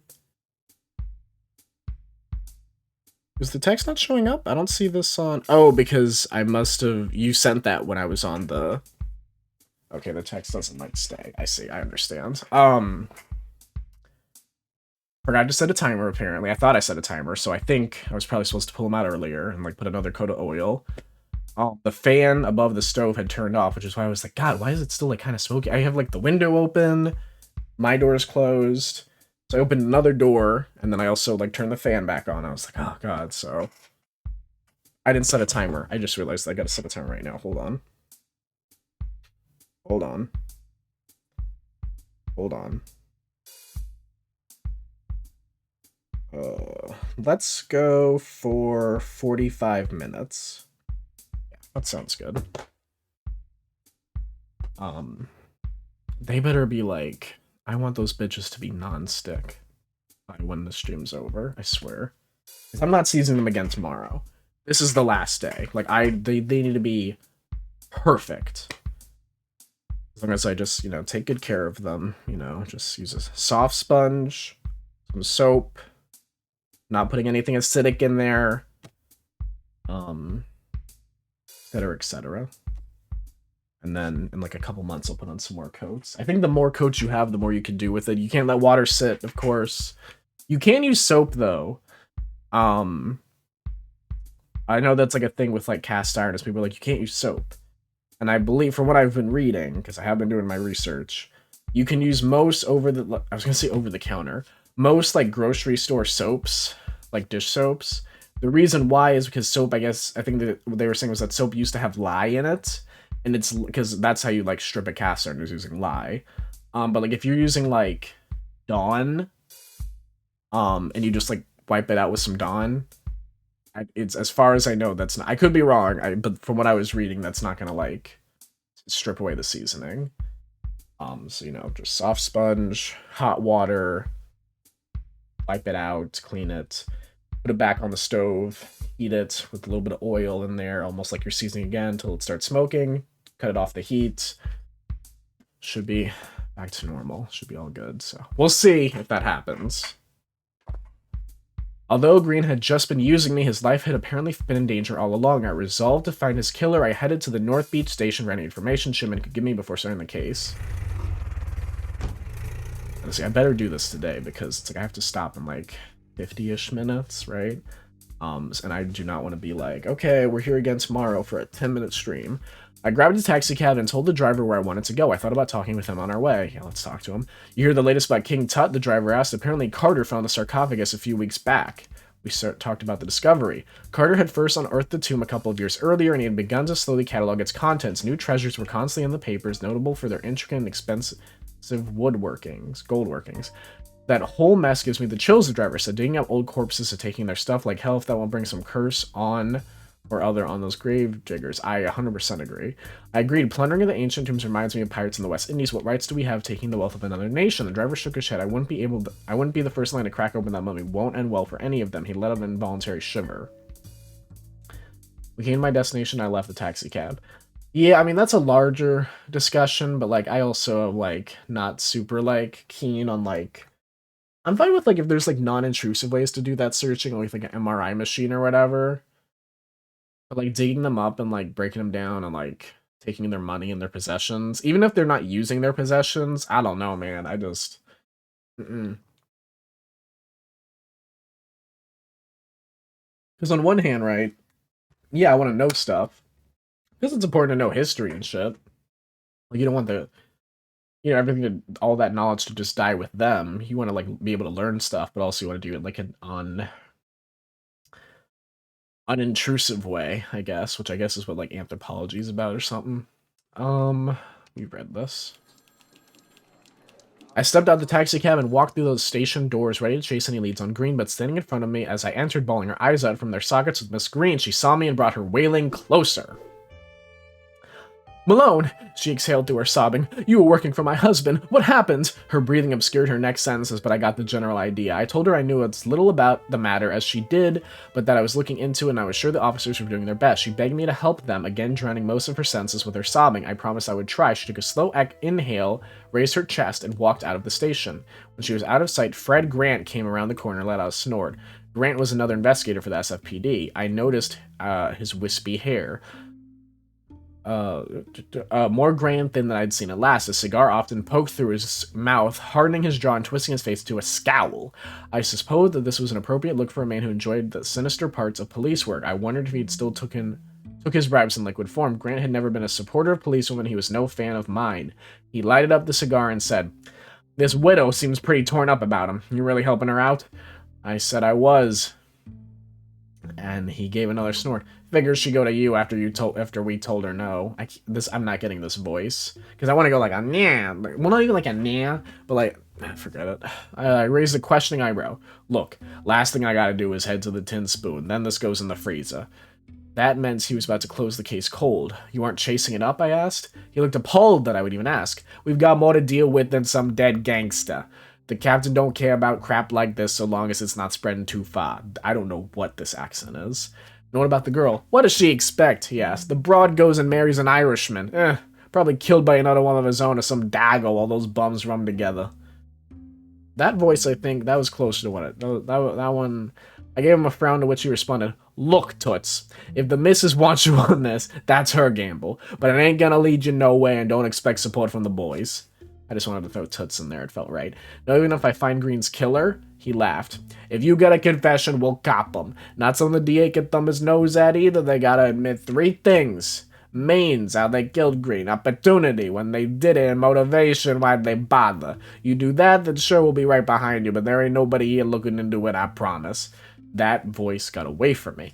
He pulled on a cap and walked out. There were like 7 seconds where like I had it exactly where I wanted it, and then it just flew. I held a glare in Grant's direction. I was still fuming as I turned down the hallway toward Shipman's office. Shipman was frowning at the stacks of paper atop his desk, but he stood up and smiled when he saw me. Glad you made it. I asked him what he found on the case thus far. He laughed and motioned at the paper stacks, not in any way related to Green, piled under the trash now. Nobody's looking into Green's case here. I must have scowled and mean look at him because Shimon was quick to shake his head. Not that the case is dead, PC, but Captain has no one on it, even if Grant's coming off as soon as he can. We're underwater with underbunk. So you have nothing for me? Not true. Department still did the regular foxtrot. He tossed me a beige folder and said it was a large black and white photograph of Green's face, muscles relaxed and eyes closed. It looked almost normal, apart from his flattened hat behind his head and the dirt and grass behind that. The report behind the picture noted 3 important clues. First, that Green died at midnight the previous night. I cursed myself that I'd been so close to stopping it. Second, that Green was killed with 2 45 millimeter 45, right? 45 2 45 millimeter what? No. Point for I don't know how to pronounce. I don't. Wait, hold on. That Green was killed with 240. Yeah, that's what I was going for. To the muddy nerd. The 245 caliber bullets to the chest. Those slugs weren't from a pea shooter. Green was killed by a mean gun. Finally, that Green was found this morning laying in Washington Square Park. That was only a block away from the Tin Spoon. I noted each of those facts and gave the folder back to Shipman. All we got, Shipman said, laying the folder back on his desk. Can pinch the gunman if you can prove the case, but you gotta solve it without much support. Don't have time to help either. No point coming back here until you've got your man. At least I'm on a case. I said. That's good enough to leave me tickled pink. Shipman laughed. But listen, we need a confession on this one. Captain don't want to run around. Right. Grant mentioned they'd have to admit how, why, and when they killed Green. That's it. Prove that, we'll pick him up, he said. Never been on a murder before, right? Can get tense. Just know if you accuse someone but can't prove everything, they'll turn like a switch. Might like you 1 minute, they hate you the next. Chatting with folks is your easiest route to more information, but you won't get any banter after you accuse someone of murder. So be careful who you accuse. Could make your case harder if you go the wrong way. Alright, I get it, I said, and I internalized. And remember, plenty of lies out there, but you can contradict means, motive, or opportunity with anything in your notes. I thanked him and walked out of the office. Okay, so this is like second half of the game, which we're going to do so fast. I stood outside the police station and went over the mantra. I had to prove means, motive, and opportunity for anyone I suspected of the murder. Once I found all 3 of a single person, I'd have them licked. I started out to begin the chase.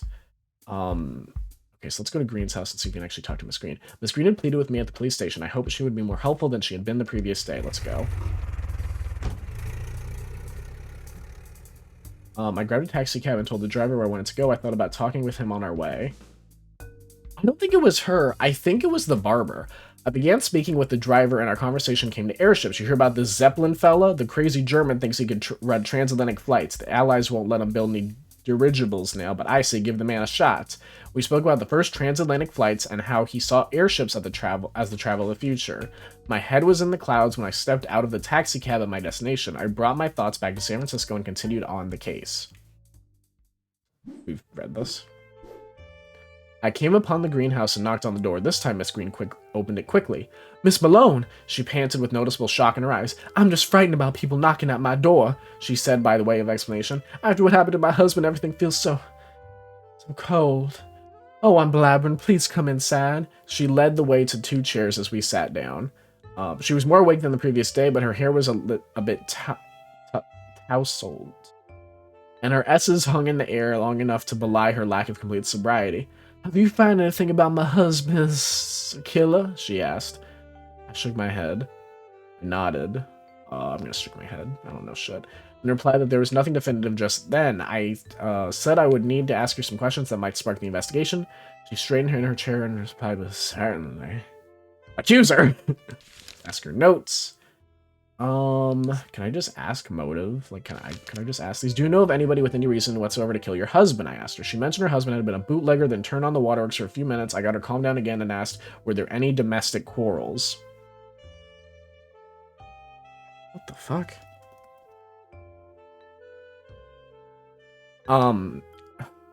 She patted on my question. I told her that I just need to ask Miss Green to get a full picture of the case. Every marriage has its quarrels, Miss Malone, she snapped, but I loved him dearly. Do we have any reason to think that she didn't love him? See, my instinct is that she was following him because she suspected infidelity.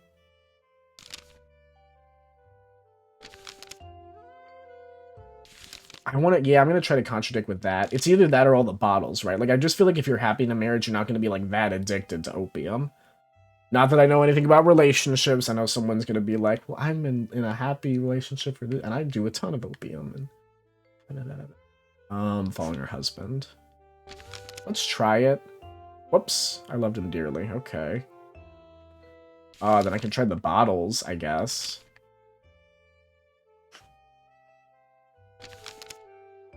Okay, I can't contradict that she loved him, I guess. That's on me.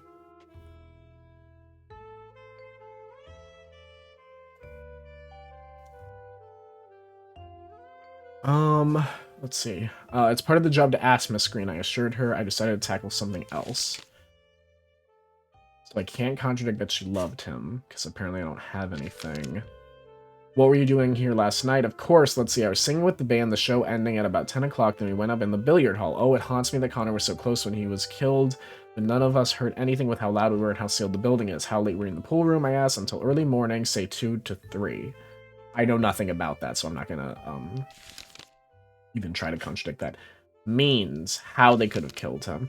You have any knowledge of it? The weapon used to kill your husband? You mean, do I know anything about guns? I'm sorry, Miss Malone, I wouldn't even know where to get one. Yeah, I don't think. It's like, I don't think I'm going to be able to contradict anyone until I talk to everyone.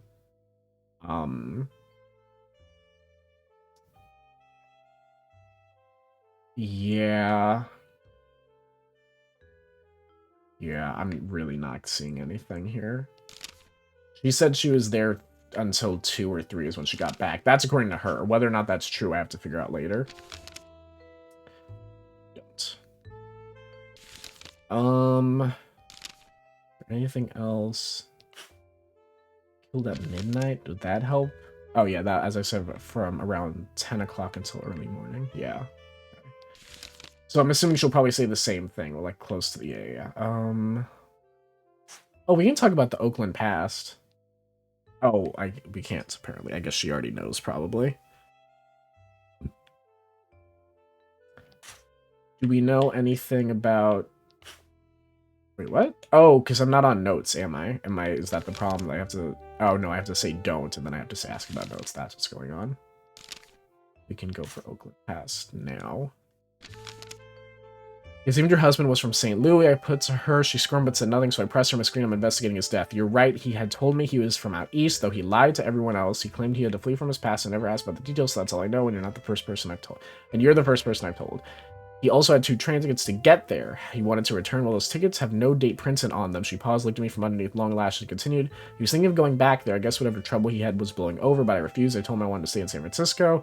Whenever Connor and I quarreled, a sharp, wavering inhale cut off her sentence. Well, he kept them around to brandish to show me that he loved me and that he stayed here only for me. I nodded and we spoke about something else. Okay. Let's talk about Tiny Paul giving Green cash, perhaps? You'd think that she'd have more to say about that, but I don't know. We can say got others watching Green. Yeah. I mean, that's fair when they talk about, we have password. Oh, we can ask her. Yeah, I guess we never asked her because she was drunk as shit. She, jazzing her at the tin spoon, I asked. She gave a languid nod. I wondered how she started singing, so I asked. Well, Papa never liked the petting parties, or the liquor, or the young men and roadsters, but he never made a fuss about it, not until I started to sing. That's enough to get a girl disowned, I suppose, was teenage prima donna, looking for attention. Where were you raised? Question. She smiled, but there was a hint cruelty behind it. I'm a stern Miss Malone, the only child of Abraham and Elise. My maternal grandfather was Francis Strauss, sister of Levi. Your father is that Abraham Stern.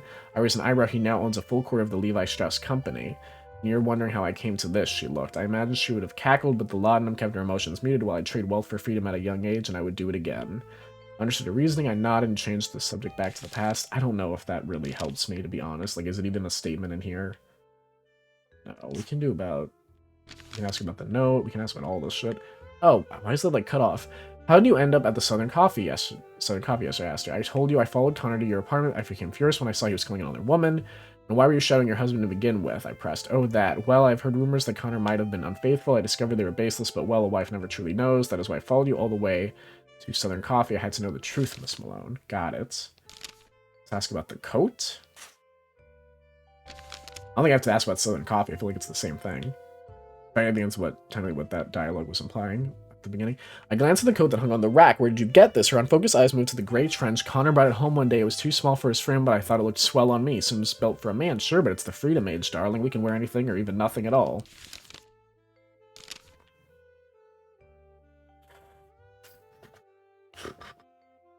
Would this help me if I asked about the bootlegging? Your husband recently changed careers, I told her. The bootlegging. She sobbed. I know. The police told me the details this morning that Connor had gotten a letter, that he had begun bootlegging again, and that he thought a man named Redstone Sable was after him for it. Seemed they had told her everything. I turned the conversation to a different end. Okay. Yeah. We can look at evidence. I mean, we already asked about the tickets, really. We talked about the trench coat already. I don't know that we're gonna know. I mean, we can ask about the empty bottles. I motioned to the bottles on the ground. Yes, I'd make it for a terrible housemate. She said, it's hard work for a working girl, you understand. In many ways I did, but my clutter was less inebriating, and I told her so. Sometimes the vocal cords needed a little lubrication. She smiled. You know what? Good for her.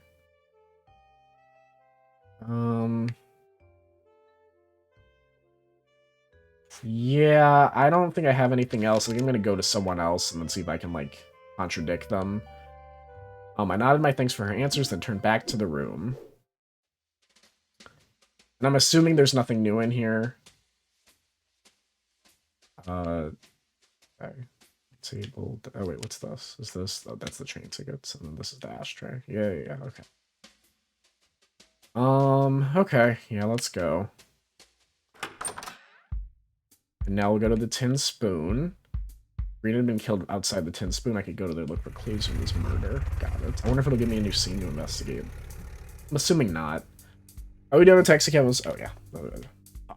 We began talking about his home state of Colorado. Lovely land, he said, truly blessed with clean air and wildflowers. I asked about the countryside. In the city, there's always a fog and a dampness, a cold, brutal dampness. Sure, the Rockies can get cold, but the sun shines most days. Working outside in winter, you'll drip sweat even in shirt sleeves. Oh, I miss it, but there's things to like about San Francisco, too. Better politics, for one. You think city politics are above board, I asked? No politicians are clean, but at least they're not bigots. Colorado is ruled by Klan puppets, and those goons are turning to federal politics now. He shook his head. A day of reckoning is coming with the KKK in our politics. I just hope sanity wins. I hope so, too. We came to my destination. I stepped out of the taxi cab. I think Colorado just legalized, or maybe just decriminalized, like, psychedelics. That's cool. I think they also did paid lunch, and I think raised taxes on people who make more than $300,000 a year, I think, in order to, like, make sure that kids can eat. I think it's, like, free. I think it's free lunch. I arrived again at the old warehouse turned speaky. Oh yeah, we know this. I rapped on the knuckles. Oh, fuck this guy. On the same metal door. Instead of the usual dark eyes, the door swung open and revealed Fred grinned. He let out a PC, good seeing you, with more whiskey on his breath than a fire breather. He stumbled down the next few steps, and I caught his limp body. All loose ends tied up, he said, winking at me while he tried to stand tall. Through the doorman in the back of the wagon, he continued. He said, nobody came in or out from the upstairs billiards last night. Nobody came in or out from the upstairs billiards hall last night. Okay, but she wouldn't... Okay. But Mrs. Green probably wouldn't have been in the billiards hall. She'd be downstairs with the... because she's a singer. Hiccup interrupted Grant's thought. You know, I believe him, but the Bulls need someone to work on, and putting welts on this gun will make the afternoon go faster. He again tried to stand upright. Failing at that, he stumbled to his police car, got behind the wheel, let the sirens loose, and drove the machine around the corner. Okay. I continued... Oh, that's new. Up the stairs to find a similar scene as the day before, only Tiny Paul had been replaced by a young woman, idly playing with a deck of cards scattered across the billiards table. I could see the tears welled in the girl's eyes. Probably the mistress. I approached the young woman and looked her up and down. I studied her clothes. She wore an olive scarf tied around her head. Her dress was a darker green with long tassels that shimmered yellow even in the dim lights of the billiards hall. It was cut above the knee, indicating she was likely a performer with the band. Who are you? I asked. She said in a clear, strong voice, I'm Ella Smith. I work nights as a backing singer, she added in a more delicate tone. But, well, last night I had a bit too much of the cider. The whole band was here playing a long game of poker and singing after work. I wonder if she had been in the billiards room since the previous evening. Perhaps she didn't want to talk about her night. It might embarrass a young woman, but I had to know the story.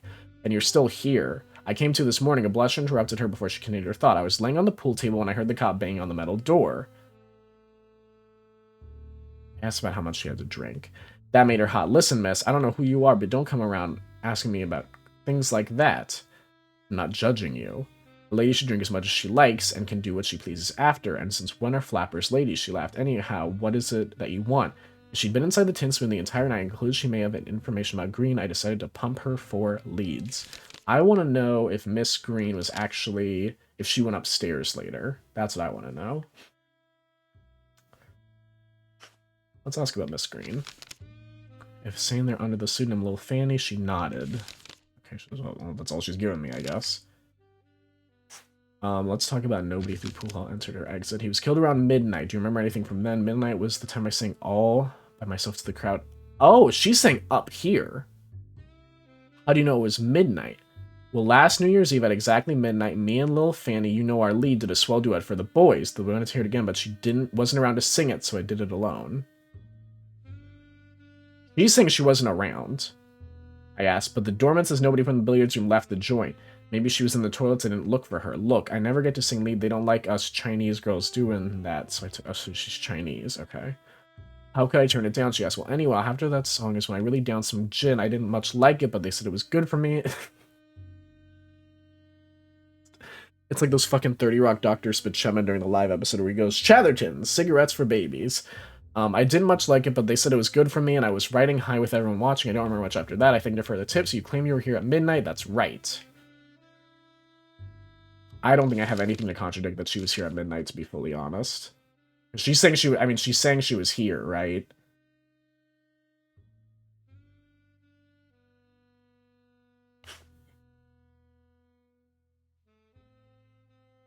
Wait, she said, wait, well, she wasn't in the billiards room at midnight to give the boys a show. Yeah, she's saying she was here at midnight, yeah. I don't think I have anything to contradict that, to be fully honest. I don't, because he's saying no one came in or out, but he's saying no one came in or out around that time, yeah. Okay, so the only one I can contradict right now is Miss Green. I nodded and asked her about something else, so we can do means, motive, and opportunity real quick. I think... opportunity, I think, will just lead me back. Do you know anyone who had a gun that could kill Green? She looked at me puzzled. I explained myself. Miss, I'm just a private detective looking into the matter. I need to follow up with someone. She looked surprised when I said private detective, but she didn't comment on it further. She chugged on my question. I don't know if you know this, but well, this place is the type of gangster hideout. No one in the band had shooters, of course, but just about everyone else in the building is carrying something. Again, I didn't think Miss Green was the killer anyway, but that seems to imply that it was not her. That was no hope in narrowing my list of suspects, but I nodded my understanding. You don't carry a gun. Oh, is she not considered the band? I guess she's not the band. You don't carry a gun yourself? No, ma'am, no shooters in the band. She seemed adamant on that point. I have nothing to contradict that. I nodded around about something else. I feel like opportunity is going to give me the same thing. I'll go for motive.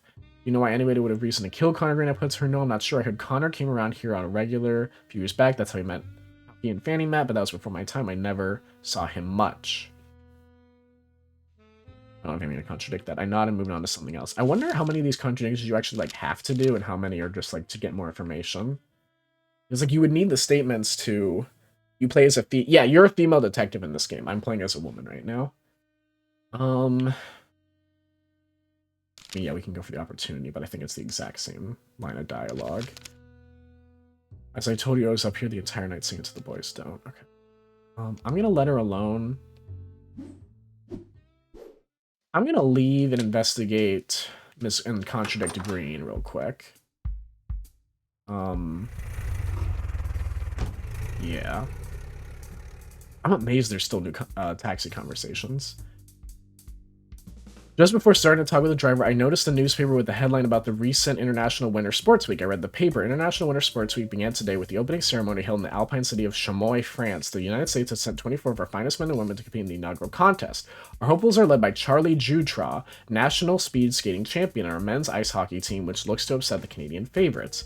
Organized by the French Olympic Committee, the same body that runs the famous Summer Games, this week of sports has been informally dubbed the Winter Olympics. Competition begins tomorrow.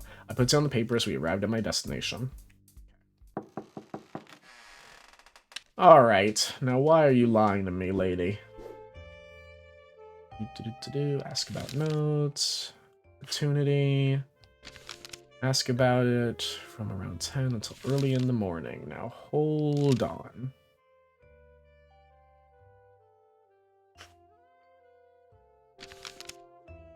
One of your backing singers claimed you left the upstairs room before midnight, I said from my notes. That's not true, she said defiantly. I was there the entire evening. She seemed quite sure, Miss Green. She sang to the drunken voice without you there. But I asked our doorman, Miss Malone. He says nobody left the upstairs room. You're doing your own digging, I asked. She blushed. I just have no confidence in the police. Anyhow, if nobody came from upstairs, that eliminates anyone in the pool room. I must have been in the restroom. I must have been in the restroom. If Ella's certain I wasn't with them at the exact time because I could not have been outside. Okay. So I need evidence. So I would need evidence that she was outside.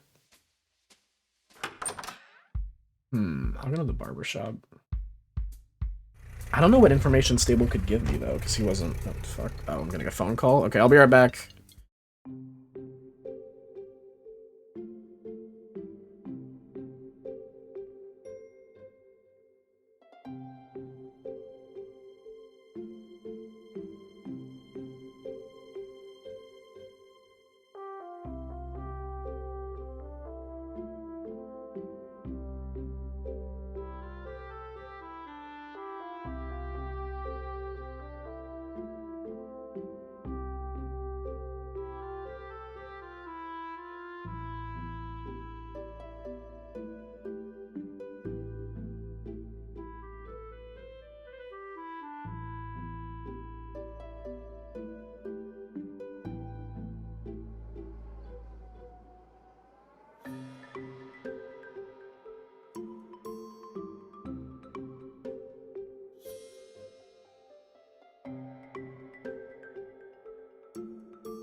I'm back, sorry.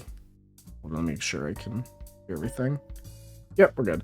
Yep, taxi driver, long shift, I asked. Hicks failed to drive with as much gravel as a cement mixer. Been on the road 6 hours, probably pulling another 6 before I go back to the missus. Seems like I waste away in this taxi while the boss just overflows his coffers. I kept him talking. He complained about his life for a while, he ended with, but it's the same shit for all working folks, saying that they tell us we've got a hope, but then rich make the rules, and only the rich break them, too. I've been reading Henry R. Carey, fellow talks a lot about this, says America is ruled in secret by rich men, and the wise leaders don't get to the top, and ain't encouraged to do so. So what's your way out? Keep reading, stay sharp, like one of the rich men. The great thing about America, anyone can get there. I disagreed.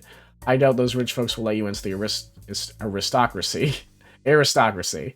Why not just overthrow them? He shook his head. You don't get it. Poverty is a permanent for the lazy. I'm a hard worker. I'll get out of this mess. Anyhow, we've arrived. You have a good miss. I thanked him and left the taxi cab. Maybe they did things a little different in the 1920s, but... oh, it's not Stable. Okay. He stared at me with a grin that extended to his eyes. He was wearing a barber's cap, which told me he was there for a haircut. I wonder why Stable had left this man mid-trim.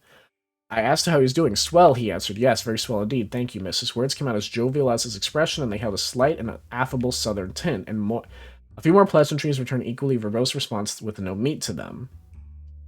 Let's say pique my interest. A stranger in Stable's barber chair with no sign of Stable around. Who are you? I asked with genuine curiosity. I'm merely a moral man enjoying my life at this very moment. Looking me up and down, and there is much to enjoy. I heaved a sigh in response. I'm going to say I heaved a sigh. Last night's headache hadn't fully disappeared, making me too tired to play any of his games. He frowned slightly. I'm merely playing a compliment, he said. You modern girls get your stockings all knotted whenever someone calls you pretty. I asked again. Who are you? My name is Ray Carter, regular jazz bassist at the Tin Spoon Lounge, though I suppose any lady with an attitude like yours never gets around to speakies. Interesting. You worked at the Tin Spoon... That's not right. Hold on, sorry.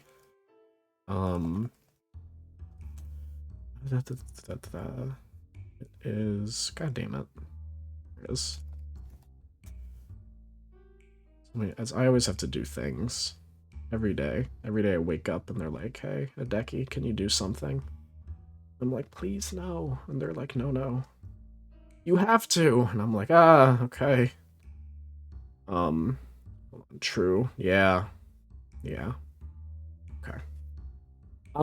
He worked at the Tin Spoon. That surprised me. What were you there last night? Until early morning, he gleamed. I happened to be winning a nice bucket of change at the poker table. Just about everyone was saying they never saw someone play cards so well, but I suppose you don't gamble either. I let the jab go and wondered if he was at all related to the case. He plainly disliked my demeanor. I thought that answers might be hard to get from him. Oh, I guess I should have been laughing with him. He saw me taking notes and asked, are you some sort of continental operative? When I nodded, he let out a whistle and said, a woman detective. Well, that is almost as swell a sight as a black man in a white man's barber chair. Let's talk about Miss Green. Let's just see if she's lying. Yeah. Fanny was in the pool hall. Ella Smith tells me Lil Fanny wasn't in the billiards room at midnight, I put to him. I remember her being there at the beginning and at the end of the night, but I cannot keep track of everyone at every time. If Ella seems sure, I have no reasons to doubt her. Hmm.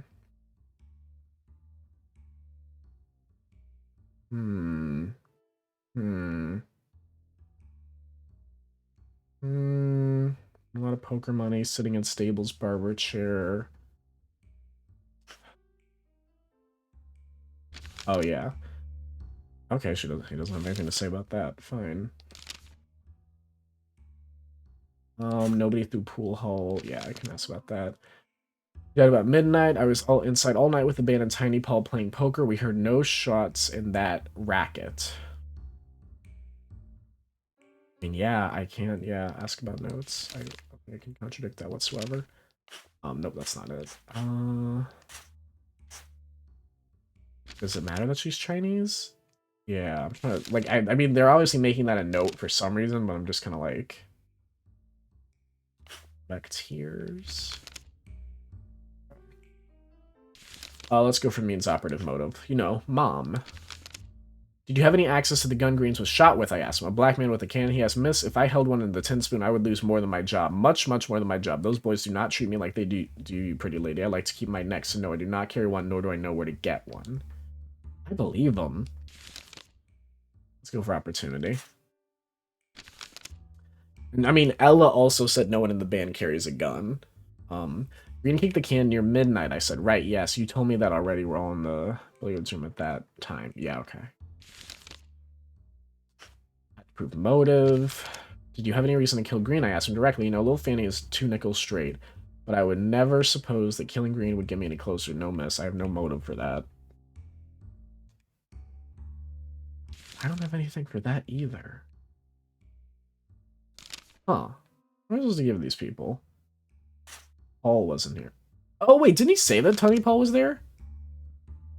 Wait. Hold on. Didn't he say that... Did he say that Tony Paul was there playing billiards with him?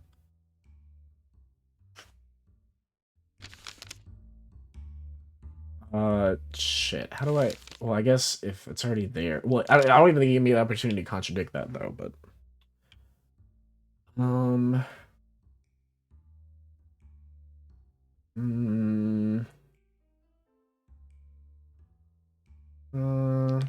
Do you know anything about Stable? Damn. Come on, give me something better. Oh, I could ask about Fanny, I guess, and her being singer at the tin spoon. Nope. Okay, what does this guy know? Jesus.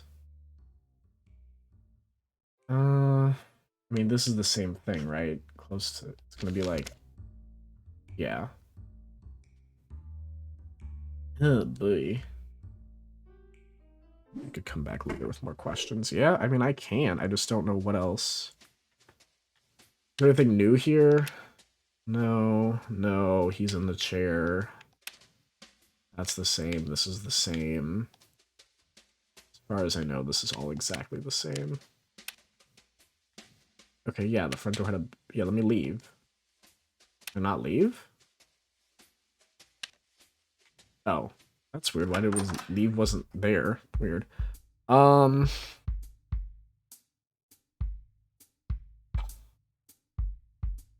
trying to think of... I'll go to Southern Coffee just to talk to Frankie, I guess. Because I truly am confused.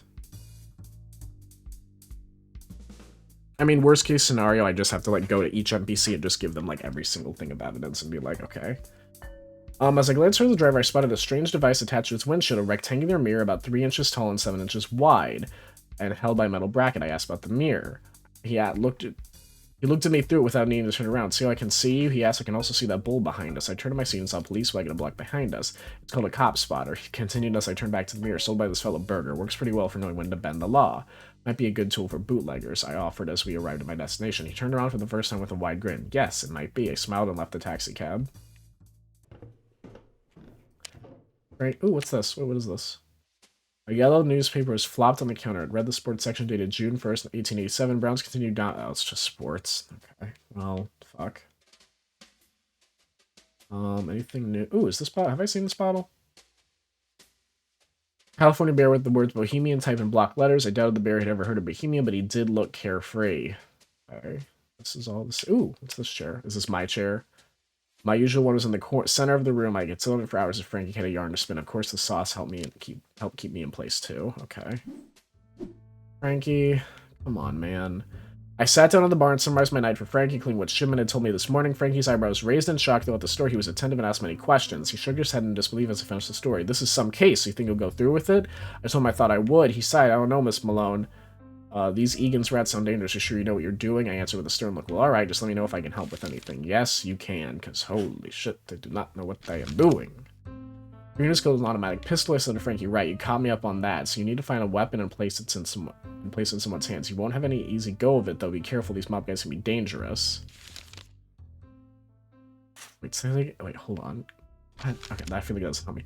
You need to find the weapon and place it in... Oh my god, and place... So I have to... Do I actually have to find it? Green was killed outside the tin spoon. I said, right, you caught me up on that. Now, you just have to discover who was near that speakeasy last night. I'm not sure you should get getting so close to these mob dealings. Okay. Yeah, he wants...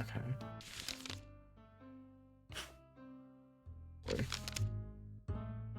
I'd find a reason for someone wanting Green dead. If he's part of Egan's rats, that might be a reason enough for someone to bump him off. Malone, be careful. They're notorious out east. If they're here now, I nodded. Anything else? Okay.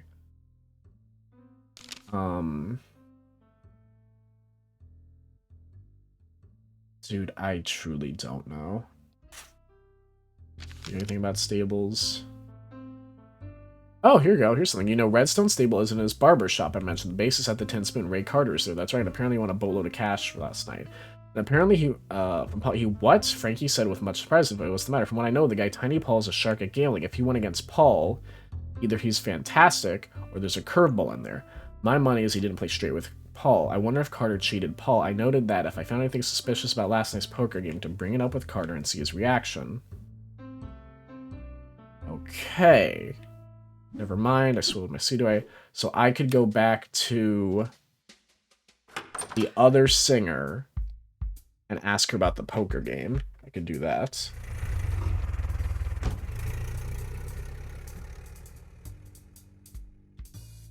Eventually, I gotta stop talking to these guys. The driver began talking about baseball. You know, he started, my bet is that the Seals could play in the majors. His voice had a high pitch and was just nasally to keep irritating.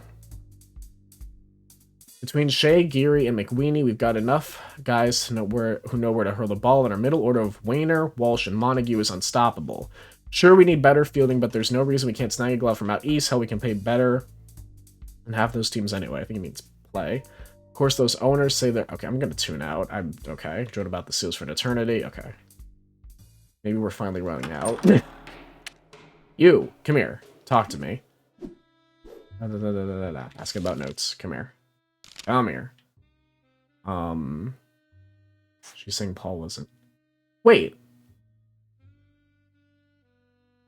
Wait, wasn't he saying... Yeah, okay, no, I thought I was just doing this, because wasn't the whole thing was that Paul wasn't there, but he was saying that he was gambling and he beat Paul? Where's Tiny Paul? I need to see him. Paul is likely as tired as I am. After the band finished downstairs, we all came out to play poker. Paul and us... Oh, no, Paul's not... Wait. Okay, now I've confused myself again. After the band finished downstairs, we all came up to play poker. Paul and the boys were at it the entire night, so I assumed he was at home. But I thought they were saying that... I feel like I'd be contradicting that Paul and her aren't close. But then isn't he saying that nobody left? Right, or no? Okay. Yeah, she's saying that they're not that close. Yeah. Okay, that's fine. Yeah, I feel like I've confused myself further. Oh, for fuck's sake! What do you mean you don't know about the poker game? I mean, who else would I ask about the poker game? Shit. I don't think this will help. No.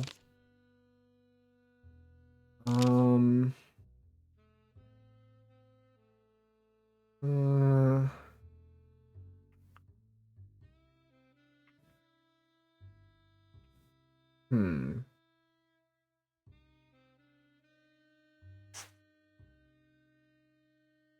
Hmm.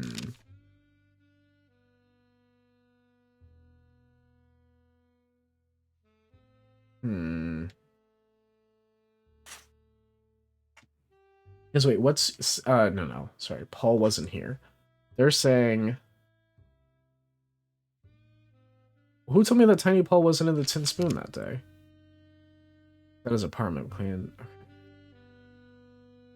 But he was there for but he was only there for poker, I guess.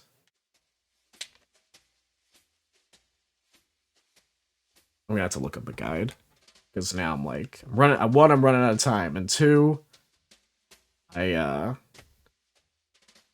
just don't know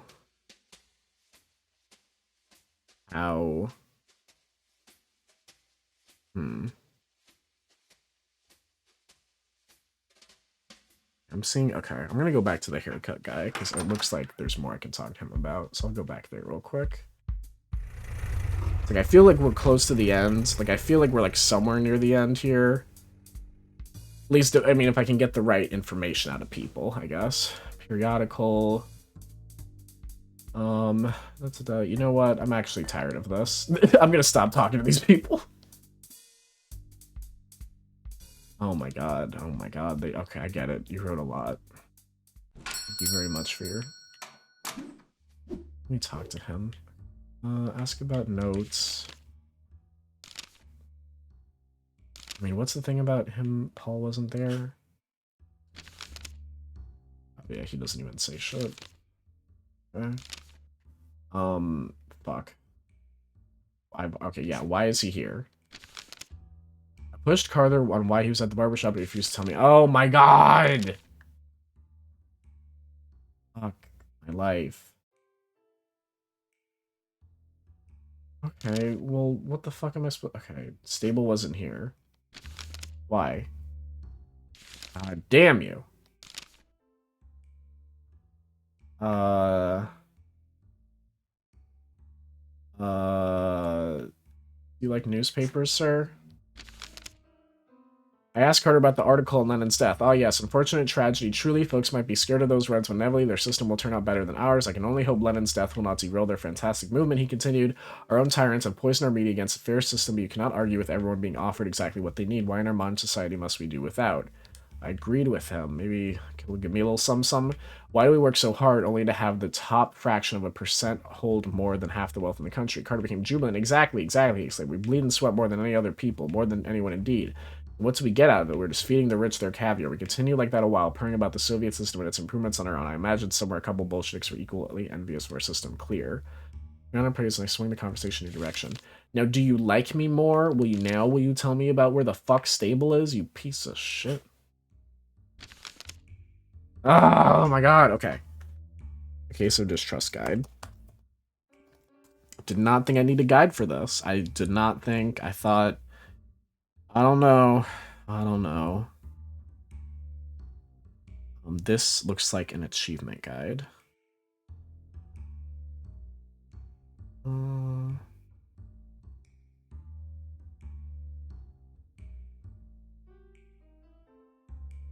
Oh, okay. I'm actually, oh, there's a timer.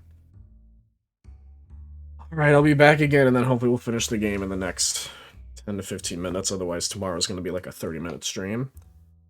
Be back.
Alright. Listen, I have a guide. Just do this quick.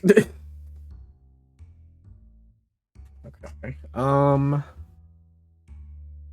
So if I talk to my good friend Raycar, so I was supposed to talk about the newspaper. I saw that in the YouTube video. Uh-oh, I did not get that evidence. And I think I already asked about how Fanny was in it. Well, I think I already asked about that. Let's see. Yeah, we talked about that already. Okay. What? That's a new thing. Okay. I'm supposed to get there. Okay. Anyway, let's go. Apparently there's like something I missed. But first we're gonna go to Green's house. I'm gonna try and not use the guide for everything. Like, I don't want to just like read through the guide and do, but I just need like a helpful push. That's all I really want right now. I wonder how much longer there is after all. Ooh. Oh, actually, no, that's not that bad. I can probably figure this out once I get this done. Once I like. So let's. Wait, leave her be? Wait, hold on. Look at the hat. Oh, is there something else on the hat stand? There's a man. Oh, there's a man's hat hanging on the hat rack in front of the door, and he. Oh. Interesting. Okay, I did not notice that.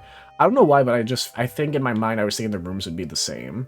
Because they're like very similar. Interesting. Okay. Let's just go through all these real quick. So Connor Green, you got a threatening letter. Your husband received a threatening letter. I told her that's why he came to me. She pleaded that the police already told her the details, turning the conversation to a different angle. And we can talk about, I think we already talked about the coat. Yeah, we talked about the coat. We can talk about the arrival at Southern Coffee, which I think is the same thing as following her husband. Yeah, it's the exact same thing. So we actually, I mean, it looks like we did most of this. I did sing her at the Tin Spoon and like where she was raised. We did not swear how the black letter was fake. Black hand letter is fake. Okay. That hand I explained is the symbol of the notorious Black Hand Gang. Miss Green's eyes went wide. Yes, but it was a fake. The Black Hand doesn't run this far west. So who wrote it then? I told her that I thought her husband had written the letter and that I thought his bootlegging scheme was a bust. He had also had those tickets to St. Louis. I think his plan was to fake his death and use me as a cover while running back home. She sighed. I don't know about his dealings, Malone. Okay. I think we already talked about him dying at midnight. She told me that, you know, she was here. Pool room around 10. Ella tells her differently. Well, the doorman says otherwise. She replies defiantly, so either I was in the billiards hall or stepped out briefly to powder my face. We don't have any evidence proving otherwise. It's interesting that it remembers all that stuff, though. That's nice. Instead of having to, like, make you go through the whole thing again. Empty bottles. I feel like I feel like we talked about all... The new thing is definitely the hat on the hat rack. Empty bottles.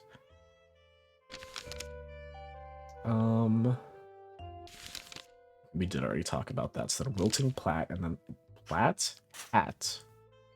The last wilting plant and then the hat. I pointed the wilting flowers as a struggle to keep any plant alive. Yes, but I can't say no to yellow chrysanthemums. They're so warm, bright in the entire room.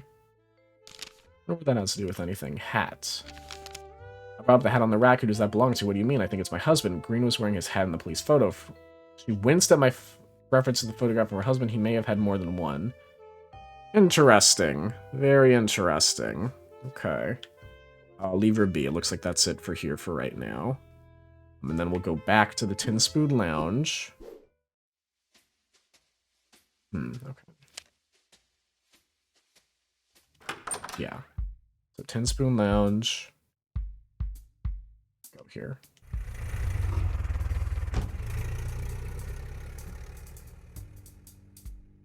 Don't. Okay. All I need, like, once I just talk to these three people, get the right information from them, then I can get a bigger picture about what's going on. So apparently there's cards on the table. Oh, I guess it's like, because it's not a billiards table. The balls were gone from the billiards table. In their place were some betting chips and cards strewn around the felt. I counted 5 aces, 2 of hearts. What? Alice Smith was still fidgeting with the playing cards. I probably read that wrong. It's fine. Ask about notes. Again, I think I've done most of this. I can do it says something about the newspaper, but I think that might be for an achievement, but might as well just ask, I guess.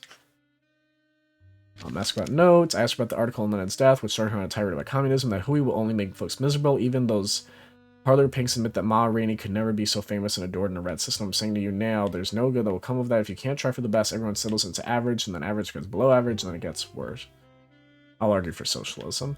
What about the widow breaking her back to barely feed her family? Why does she have to suffer so the wealthy stay rich? Those ocean liners they own can't save her from drowning. Smith shook her head. Miss Malone, I'm not saying some people don't have a bad break, but you need a system that just lets everyone work their way out of it. Just feed the woman money, and she'll stop doing any work, and she'll raise her kids to think the same. No, ma'am, she might have it harder now, but if we don't make her swim, the whole country sinks. Wow, that is just heartless. We're probably like that for a while longer, each of us propping up straw men and hacking them down. Neither managed to convince the other of everything. Eventually, I could change the conversation.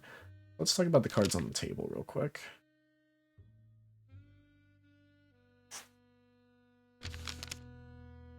Those cards you're fiddling with, are they the same ones that boys were playing with last night? She said they were. We already talked about how Paul wasn't there. We can talk about how she was holding back tears. But yeah, I guess I should have followed up on that. I said I noticed she'd been crying and asked her why. Her lower lip wavered, but she managed to stop before any tears could get through. It's that copper who was just here. He kept wanting me to feed him drinks. The more I put in him, the more fresh he got with me. She heaved a sigh. It's not your fault.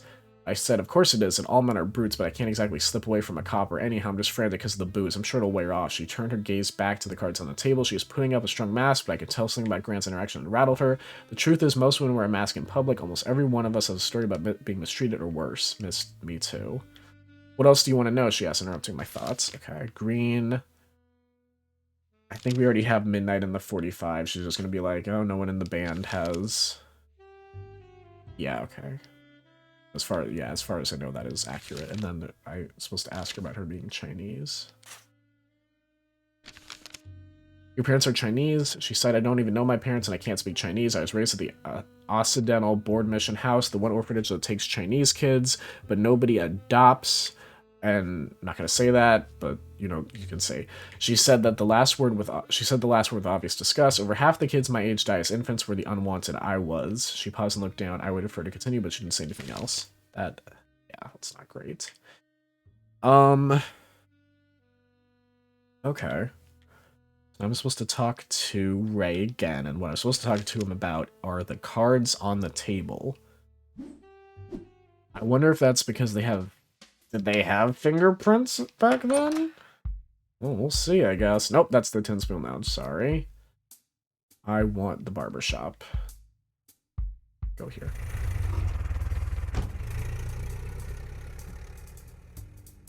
Don't talk to the taxi driver. We got a case to solve, baby. Come on. Stable's still not here, but I think hopefully maybe... What? Oh, I don't want to accuse. Oh, maybe I accidentally hit that. I was like, I don't know why the game was like, I thought I'm accusing him. I sure as shit didn't. Cards on the table. How much did you win last night? I asked. Well, a heap of it. How many aces did it take you to get there? His face contorted to somewhere between... Oh, there were 2 ace of hearts, so this is proving that he cheated. Okay, I got it. And how many aces did Tiny Paul think were in the deck? I poked further. You look here. Tiny Paul is a mean-spirited, no-good, black-hating son of a bitch. He pays us pennies but wants us to be good and smile for him. Well, I am not having that, miss. No, I am not having that at all. Yes, I took him for a ride and I feel no remorse for it. In some ways, it is all part of the game. I said that was all right, but Tiny Paul might see differently. Oh, now you would not tell him, would you? I don't see a reason. I need to, so long as you tell me what I need to know. He smiled. Well, certainly, most certainly. What is it that you want? I was glad he knew the score. I want to know where Stable is, I told him. Stable is here, congenial and unhurried. Then he received a telephone call and said he had to check on something at the Tanforan racetrack. He told me to just sit tight until he returned. Here we are. Let's see, horses. But I had no reason to cheat last night with the way Ellie kept distracting him. Yes, he was very distracted indeed. Ella Smith and Tiny Paul... she throws herself onto him like she'd throw water on a fire. I noted that, then changed our subject of conversation. I'm going to leave him be. I'm going to go back and contradict with Ray's statement. I feel like I'm going to need something else on top of it. But I'm going to go back just to see what happens.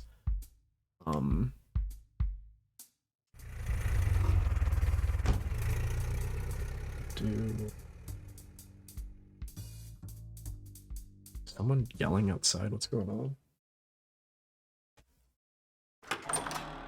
Oh, those people talking about something somewhere. Okay, good for them. You listen here, you liar. You tell me the truth right now. Ask about notes. I have to ask about... I'm not asking that she flings herself. I think that's how I contradict it. I think I want to ask about how he wasn't here. Is that evidence? Or is that... The stable wasn't here. That's not what I want. Paul wasn't here. Paul and I aren't that close. Well, heard otherwise, actually, is the funny thing. My good friend Ray Carter has told me something different. That's not what Ray Carter says, I posed to her. She stared a little. Why did you lie to me, Miss Smith? She squinted at me, Holly, then let out a sigh. Okay, he's right. I'm in love with Paul. That's no crime. It was obvious she'd wanted to hide the relationship, but the two of them ever broke it off. Her career would be doomed. I empathized with her. The heart never plays fair. This won't get out on my account, I promise. But you have to tell me Tiny Paul's whereabouts. She sighed and gave me the address of a Pacific Heights apartment building. He lives in a penthouse on the top floor. Just don't tell him I told you. I thanked her for Paul's address and changed the subject. Oh, so now we have 2 more locations. Honestly, so far, I don't think it was any of them. Like, I don't know. Let's go to Tiny Paul's apartment. And then we can go to stable. Let's see. Don't. I'm done talking to the taxi drivers. I've done enough.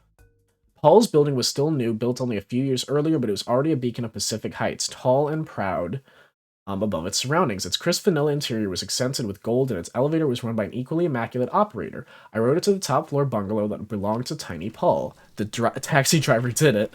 Paul's home was extravagant. Every item adorning the apartment was of high quality, but there was evident lack of finesse to the combination, as though Paul had simply purchased expensive accoutrements without any thought for design. Is he fully asleep? Tiny Paul was sprawled across his Chesterfield, smelling of rubbing alcohol. Paul's light brown shoes were discarded beside the couch he lay on. A hat hung from the rack, nailed to the back wall, as did an empty gun holster. Interesting. A cluster of brown glass bottles were on the far table. They were empty. The couch and chairs had patterned olive-colored cushions. Their arms and legs were a gaudy shade of gold, matching the gold of the tables. The oil paintings that hung on the wall had no particular theme. One had roses, another had a landscape, but each of their frames was ornately carved from a fine wood. A wrapped bouquet of flowers lay on the table. They were a vibrant yellow. They reminded me of flowers I'd seen earlier, but I couldn't place them at that moment. Huh. Miss Green has yellow chrysanthemums. Huh. Wonder if that's enough information to contradict her now, if I'm gonna need more than just... Okay, I think that's everything in this apartment. We got brown shoes. We know he has a gun. I know it's like, did they conspire? Did Miss Green conspire against him? We know he has a gun, and I'm sure those are the same flowers as Miss Green has. I'll leave for right now, and then I'll go to the racetrack and talk to Stable and see if I got anything.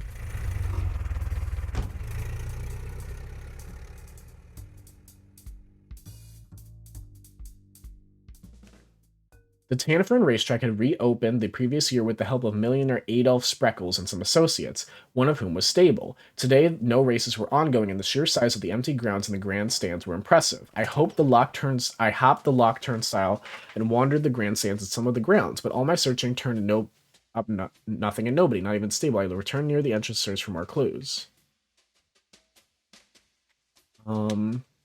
I removed the trash bin's lid to let my hands play with something while my thoughts had time to form. Appearing, and I saw the biggest break in the case. An automatic pistol, 45 caliber, was right on top of the pile. I reached in to get a closer look. Huh.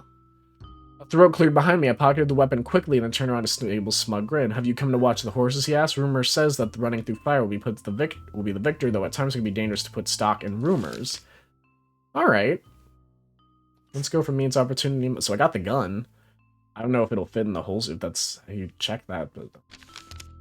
Green was shot last night, I told him. Any chance you know the piece that plugged him, Miss Malone? I am not the sort to be associated with the pistol.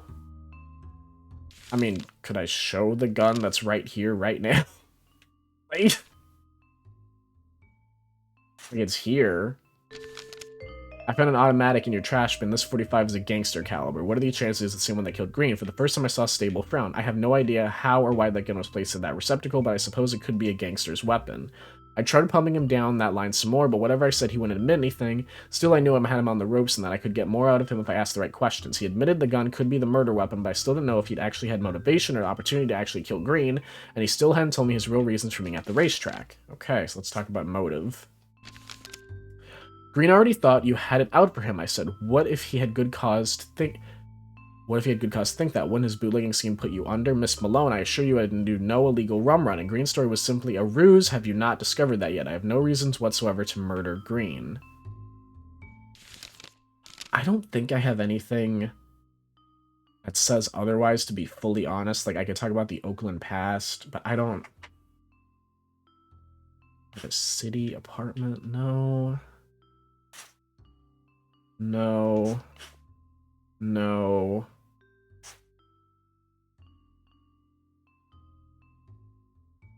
No. I mean, he suspected him.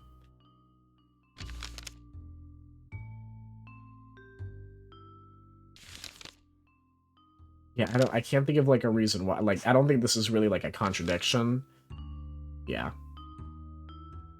I don't think I can contradict it right now. But I do have a lot of stuff I can ask him about. Like, let's talk about opportunity. Like, where the fuck was he? I told him that Connor Green was found near the Tin Spoon in the corner, reporting his time of death around midnight. That is a late hour, Miss Malone. I'm always fast asleep in my bed at that time of night, so nobody was there with you. No, I was alone. In response to my raised eyebrow, he continued, I would never lie to you, Miss Malone. Of course, it would be just as difficult for you to disprove my story as it would for me to prove it, as we live in a civilized nation that requires your proof, not mine. Stable might have the opportunity to kill Green, but I'd have to first place him concretely. I can assure you I was at home at that time. I got nothing. I let a statement slide. Yeah, I got nothing to prove otherwise on that. What do I need to know about Steve? Okay, let's talk about Ray Carter real quick. Ray Carter told me something interesting I put to him. He says you got a wire from someone and rushed out, leaving you mid-trim. He frowned again. I was beginning to like his frowns. So it seems to me, I continued, that your boys found the murder weapon in the trash, then called you around to see what to do about it. Yes, he admitted. I was telephoned to look at the weapon. We were about to phone the police about it when I noticed you wandering the grounds. Why were you so interested in the Green case, and why is the gun here? Do you remember, Miss Malone, that Connor Green had already attempted to frame me? Once I had learned of his death, I thought that whomever had killed him would also try to blame me. I invited Carter for a trim in exchange for information about the murder, and I told my associates to watch for anything suspicious at the racetrack. As soon as the gun was found, they telephoned me, and here we are. So you still won't admit to the murder, I pushed him. Think what you want, Miss Malone, but I had no reason to kill Connor Green, and if you think otherwise, you were playing into the game set up by the real killer. That was the story Sable was sticking with. Still was much further along than I had been, and that gave me reason to smile. Okay. Talking about his Oakland past being a lie. Did you know that Green is lying about his Oakland past? Well, you are volunteering quite interesting information. I did not know that, but I thank you for it. That's fine. He's dead anyway. I don't give a shit.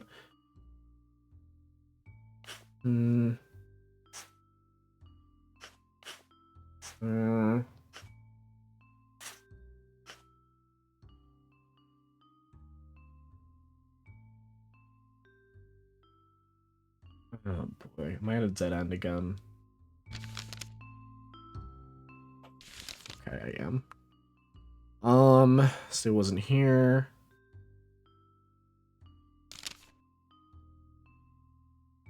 Yeah. I don't think I present the gun again. Yeah, okay. Had known my name, claims he doesn't bootleg. Okay, we can go for that. Or wait, what's the other one? Evidences that Stable wasn't there. I mean, I feel like that's the same thing, but we'll try it. About a suspicious behavior. Yeah, okay, it seems like that's the same thing. Let's talk about, no, why do you know my name? I mean, he said he knows, like, gossip and shit, I guess, right? Yes, I already know that. He claims he doesn't bootleg. I feel like I've already asked him about that. I don't think there's anything I can really do about that. Yeah. Sitting in the barber chair. I already asked him about the barber chair. We did Green's Oakland Pass is a lie, and then we can do he was killed at midnight. Yeah, okay. I can't disprove any of that. Okay. Leave by going through the turnstile on the right. Okay. Okay. Ray Carter, Ella flings herself at Paul. We got that. Tiny Paul. Oh, is he awake now? Is that what's going on? Okay. He's awake now. Okay. Okay, so maybe we're at the end. I can just do this in the next 20 minutes. I was like, this is going to take 2 hours. We are almost at hour 3. I'm just not that smart. Nope. It doesn't seem like he's awake. So why is it... It says, look around the room and talk to Tiny Paul.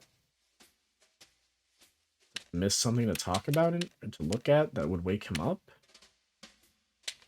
Or look at the holster again. Oh, talk. Was the talk there the whole time? Am I stupid? I fully was like, he's asleep. I didn't realize the talk was there. Was it there the first time I was here? Yeah? Dang it. I said hello. It took a century, but his eyes eventually climbed to meet mine and he started greeting. I figured a drunk Tiny Paul could be more honest. I thought it was a good time to grill him. I'm not observant. I could not be a detective, I tell you what. Do you have a reason to want Green dead? I put to him bluntly. He looked away and didn't answer further. Yeah, that's fair. I had opportunity. Ask about notes. Green was killed around midnight, I told him. Do you remember anything after... do you remember anything from then? After the Jazz stopped playing at 10, I went up to the pool to shoot. I think the whole band came up. We played cards until early in the morning, so you were in the tin spoon all night. After 10, I met with Redstone Stable at 9 o'clock. Then around 5 in the morning, it seemed like he hadn't slept much. Interesting.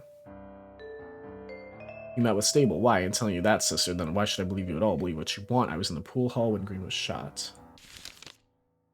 Wasn't he not? Or is that the... No, I think that might be right, actually. I don't have evidence that he wasn't there, but I think he wasn't there, like, at a different time.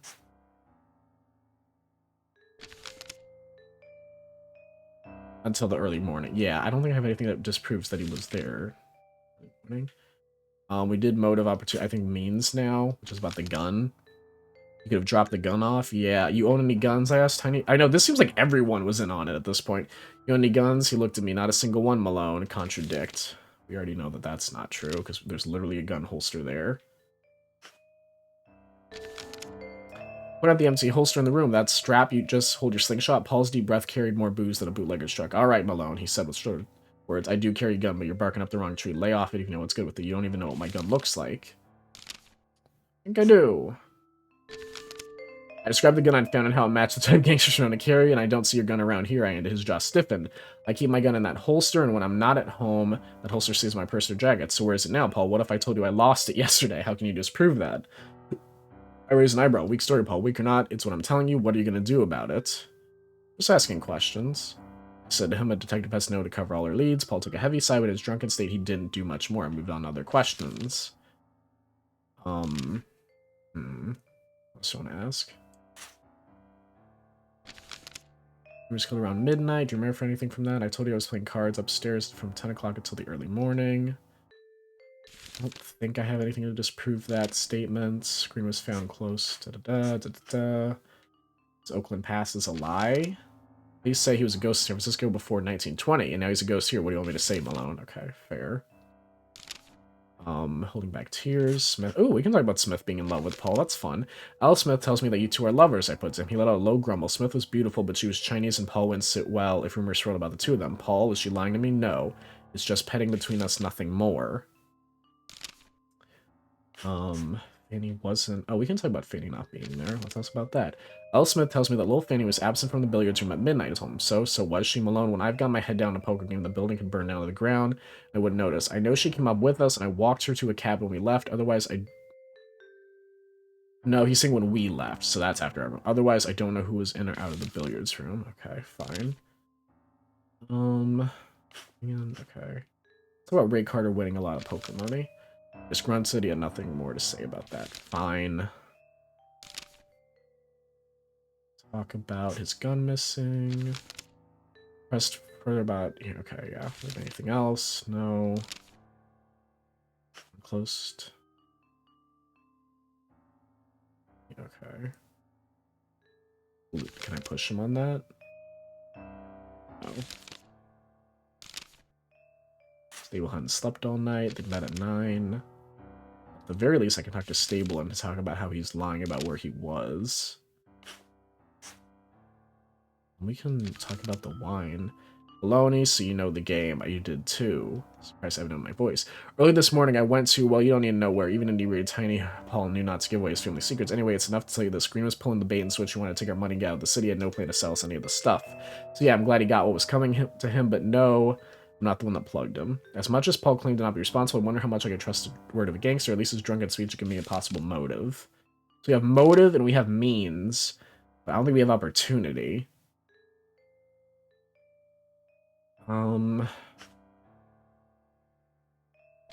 Can we talk about Little Fanny? No new information about Little Fanny.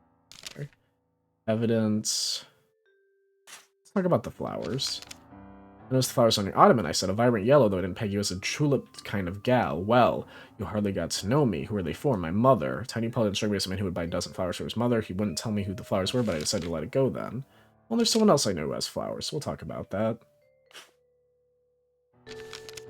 I know a girl likes flowers like the ones on your table, I said to him, called green, but she likes yellow flowers. How do you figure that? I don't think he liked the way it figured. He stared at me, eyes ablaze, that don't tell me all I needed. Tiny Paul was Fanny Green's admirer. What are you saying? Just asking questions. Okay. I wonder if I can present that to Ellis Smith. Can we talk about the cards on the table? Oh, I see another thing to deal with tomorrow. Swell. Okay.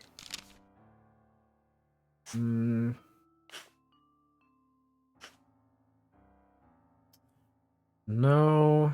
No, no. Okay. Then do we have a statement, or is it evidence, or is it a statement that, like, they're together?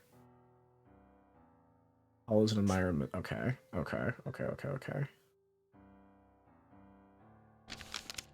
Leave them be.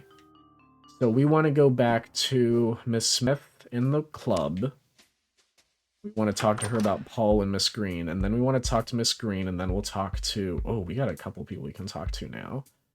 It's like I can get more stuff, but I'm still not entirely sure. I really don't know who the murderer is. Who do you guys think the murderer is? I don't know if P Stone's still there, but Disembodied Nerd, who are you thinking? Is like the murderer, if not multiple people, to be fair. Taxi driver. Okay, Disembodied Nerd. I'm sorry, I do not think it's the taxi driver. I've got a notion that Tiny Paul and Fanny Green had been having an affair. Ellis Smith winced. Miss Smith, do you know anything about this? Yes. That's why we can't allow anyone to discover what Paul and I have been doing. If word gets back to Fanny, she'll hang me out to dry, or else she'll have to. Please don't let this get any farther. I know without commitment. Ask about something else. Okay. I feel like that's all I have I could talk to her about, to be fully honest. Some patrons on cannons. Okay. Could I present her with... Oh, you know what? I could try to present her with the gun, I guess. I don't know if that would necessarily help, but... all of them, it's the taxi driver for sure. Okay. Guys, I just don't know that that's accurate. Gun. So I don't know anything about that. Okay, that's fair. It is just, I guess if it was in statements under, like, Paul, maybe she would listen. His gun's missing. Maybe. Oh, he was also saying someone close to him could have taken the gun. So I guess that also would be... No, she doesn't know anything about that. Fine, fine, fine, fine. So then the only... So I can still talk to Miss Green. I can talk to Stable. Stable was lying about where he was, so we can talk to him about that. And then we talk to Miss Green about the flowers. Boy. Down to the wire. Stable, where he reminds me of like Alfred Hitchcock when it's just a silhouette like that. Ask about notes.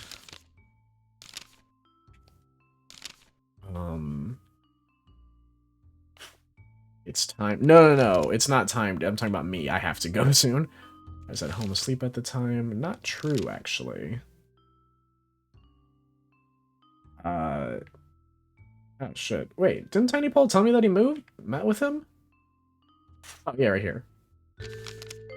Tiny Paul tells me you two met last night. I put to Stable, and then you met again early this morning. He says you looked ragged, not much sleep then. Very well, I do admit that I spent yesterday searching for information on this case, and that perhaps the search bled into the morning.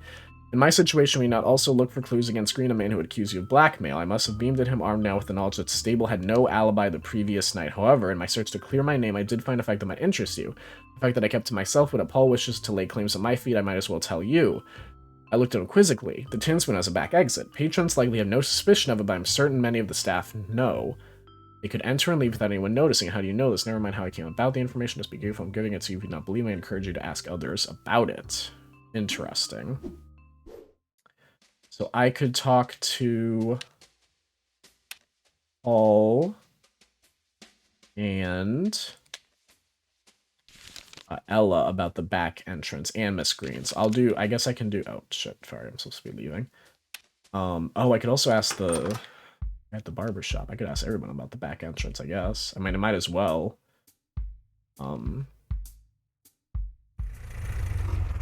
then I'll end with Miss Green, because she's the one I have, I think, the most questions for, but I'll just try to get to everyone else as quickly as possible. Just bouncing through them. Okay. You. Oh, talk to him. Big button that says talk to him right there. You. Statements. Back. Tell me about the back entrance. I have a source that tells me there's a back exit. Back exit? No, I'm afraid I've never heard of such a thing. I can't contradict it, so it seems like that's correct.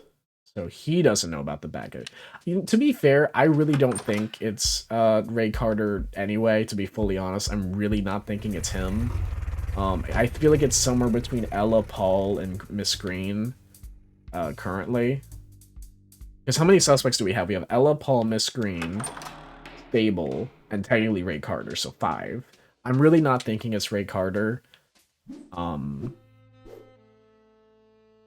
And I'm, like, not entirely sure about Stable, but I don't know. Let me go to back entrance. I have a source that says there's the back exit at the 10 Spoon. What do you know about this? Yes, we do have one. It's behind the women's changing room. I can't imagine any of the men know about it. They would never be able to get back there without causing a riot, but the girls use it whenever they need to slip away from customers who are too eager.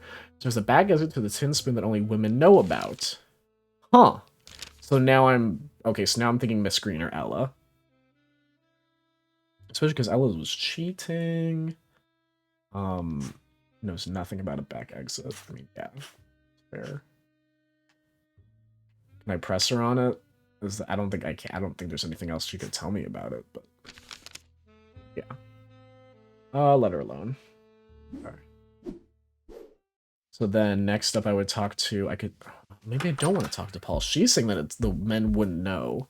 But I guess I would confirm, even though it didn't give me the option to contradict her when she said that only the women know about it. But I'll go real quick just to be like, hey, do you know about the back exit? Talk to Miss Green, because I'm leaning towards Miss Green now, to be fully honest. Alice Smith tells me the back exit to the 10 Spoon I put some. Anyone could get out of the women's changing room without anyone being seen by the doorman. Are you saying I did that? Sure, there's a cellar door we keep shut. I had no idea the girls were using it, but even if I wanted to get out that way, I can never get back there without the crowd haggling me. Even I can't just run through the girls' changing room without causing a fuss, so he clearly didn't use the door. I fully believe that, to be completely honest. Huh. Because, like, he said someone had to be close to his person. I mean, yeah, I'm leaning towards Miss Green. She just, like, the best actor in the world. Even it's like I feel like she would have been like drunk as shit. Like that would be my alibi. It's like it seemed like that woman was not even close to being sober when he died, but I guess I could be wrong. I guess that was the daytime. I don't know. Okay. Talk. Opportunity, I guess is what I want to talk about. What are you doing last night? It says otherwise. Contradict. Now we know there's a back exit. So let's talk about that real quick. There's a back door that only the female performers use. Is that right, Miss Green? Oh, yes, I think you're right. I stepped out at some point during the night. Sometimes a girl needs fresh air, but I could not have been gone long. I was in the billiard room most of the night. She has no alibi at the time of his death. I noted that and continued asking other questions. Perfect. Let's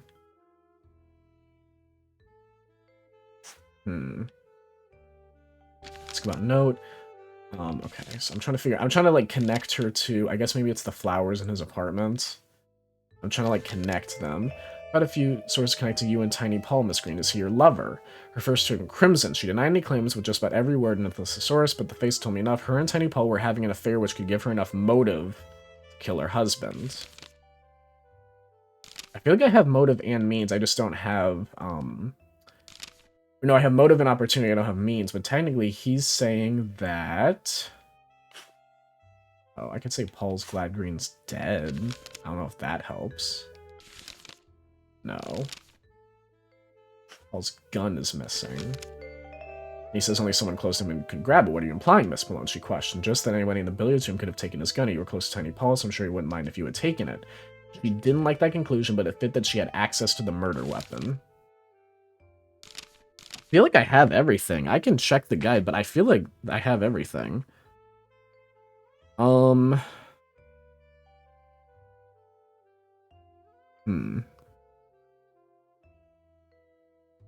Oh, did I already asked about Paul being an admirer, Miss Green, right? I mean, it's connected to the flowers, right? Yeah, it's the flowers, yeah. I think it's her. She doesn't have an alibi. Yeah, I'm gonna accuse her. Yeah. I thought of accusing Fanny Green of killing her husband. Accusing someone of murder was certain to agitate them. I knew it was not something I could do lightly. They would refuse any further casual chats, but if I was confident that she killed Connor, including knowing the means, motivation, and the opportunity for her to do so, then I knew I should accuse her. Accuse Fanny Green. You killed your husband. A stillness permeated the room as I spoke my words. I can prove your means, motivation, and opportunity for murder. Fanny's face contorted like I'd first seen her in Southern Coffee. What are you saying? I love my husband dearly. How dare you accuse me of murder? She puffed her way out of breath, which gave me a chance to prove it. Prove means. The means is that anyone close to him could snag his gun. We already know that they're lovers. Tiny Paul's gun is missing, and he says only someone close to him can grab it. What are you implying, Miss Malone? She questioned with a raised eyebrow. That you were close enough to Paul to take his gun. She screamed until she was blue, but I didn't believe her denials. An affair could give her enough motivation to kill her husband, and access to Paul's gun would give her the means. Absolutely. I had shown Miss Green that Paul's missing gun could have been the murder weapon. Considering her affair with Tiny Paul, she also would have a perfect motive to kill her husband. I just need to prove that Miss Green had the opportunity for murder. Well, yeah, because of the back... Is it the back entrance or her saying... I mean, she said she took a breath of fresh air, so, like, that 100%. She has no alibi. Yeah. You admitted to being gone for parts of the night, I told her. That could have given you the perfect opportunity to murder your husband. She huffed at that for a while, but it stuck. It was clear now. I put it to her. Miss Green, you're the only one of my suspect with provable motive, means, and opportunity for murder. Oh, I guess it... I didn't prove one of them, but I think it tied it with another one.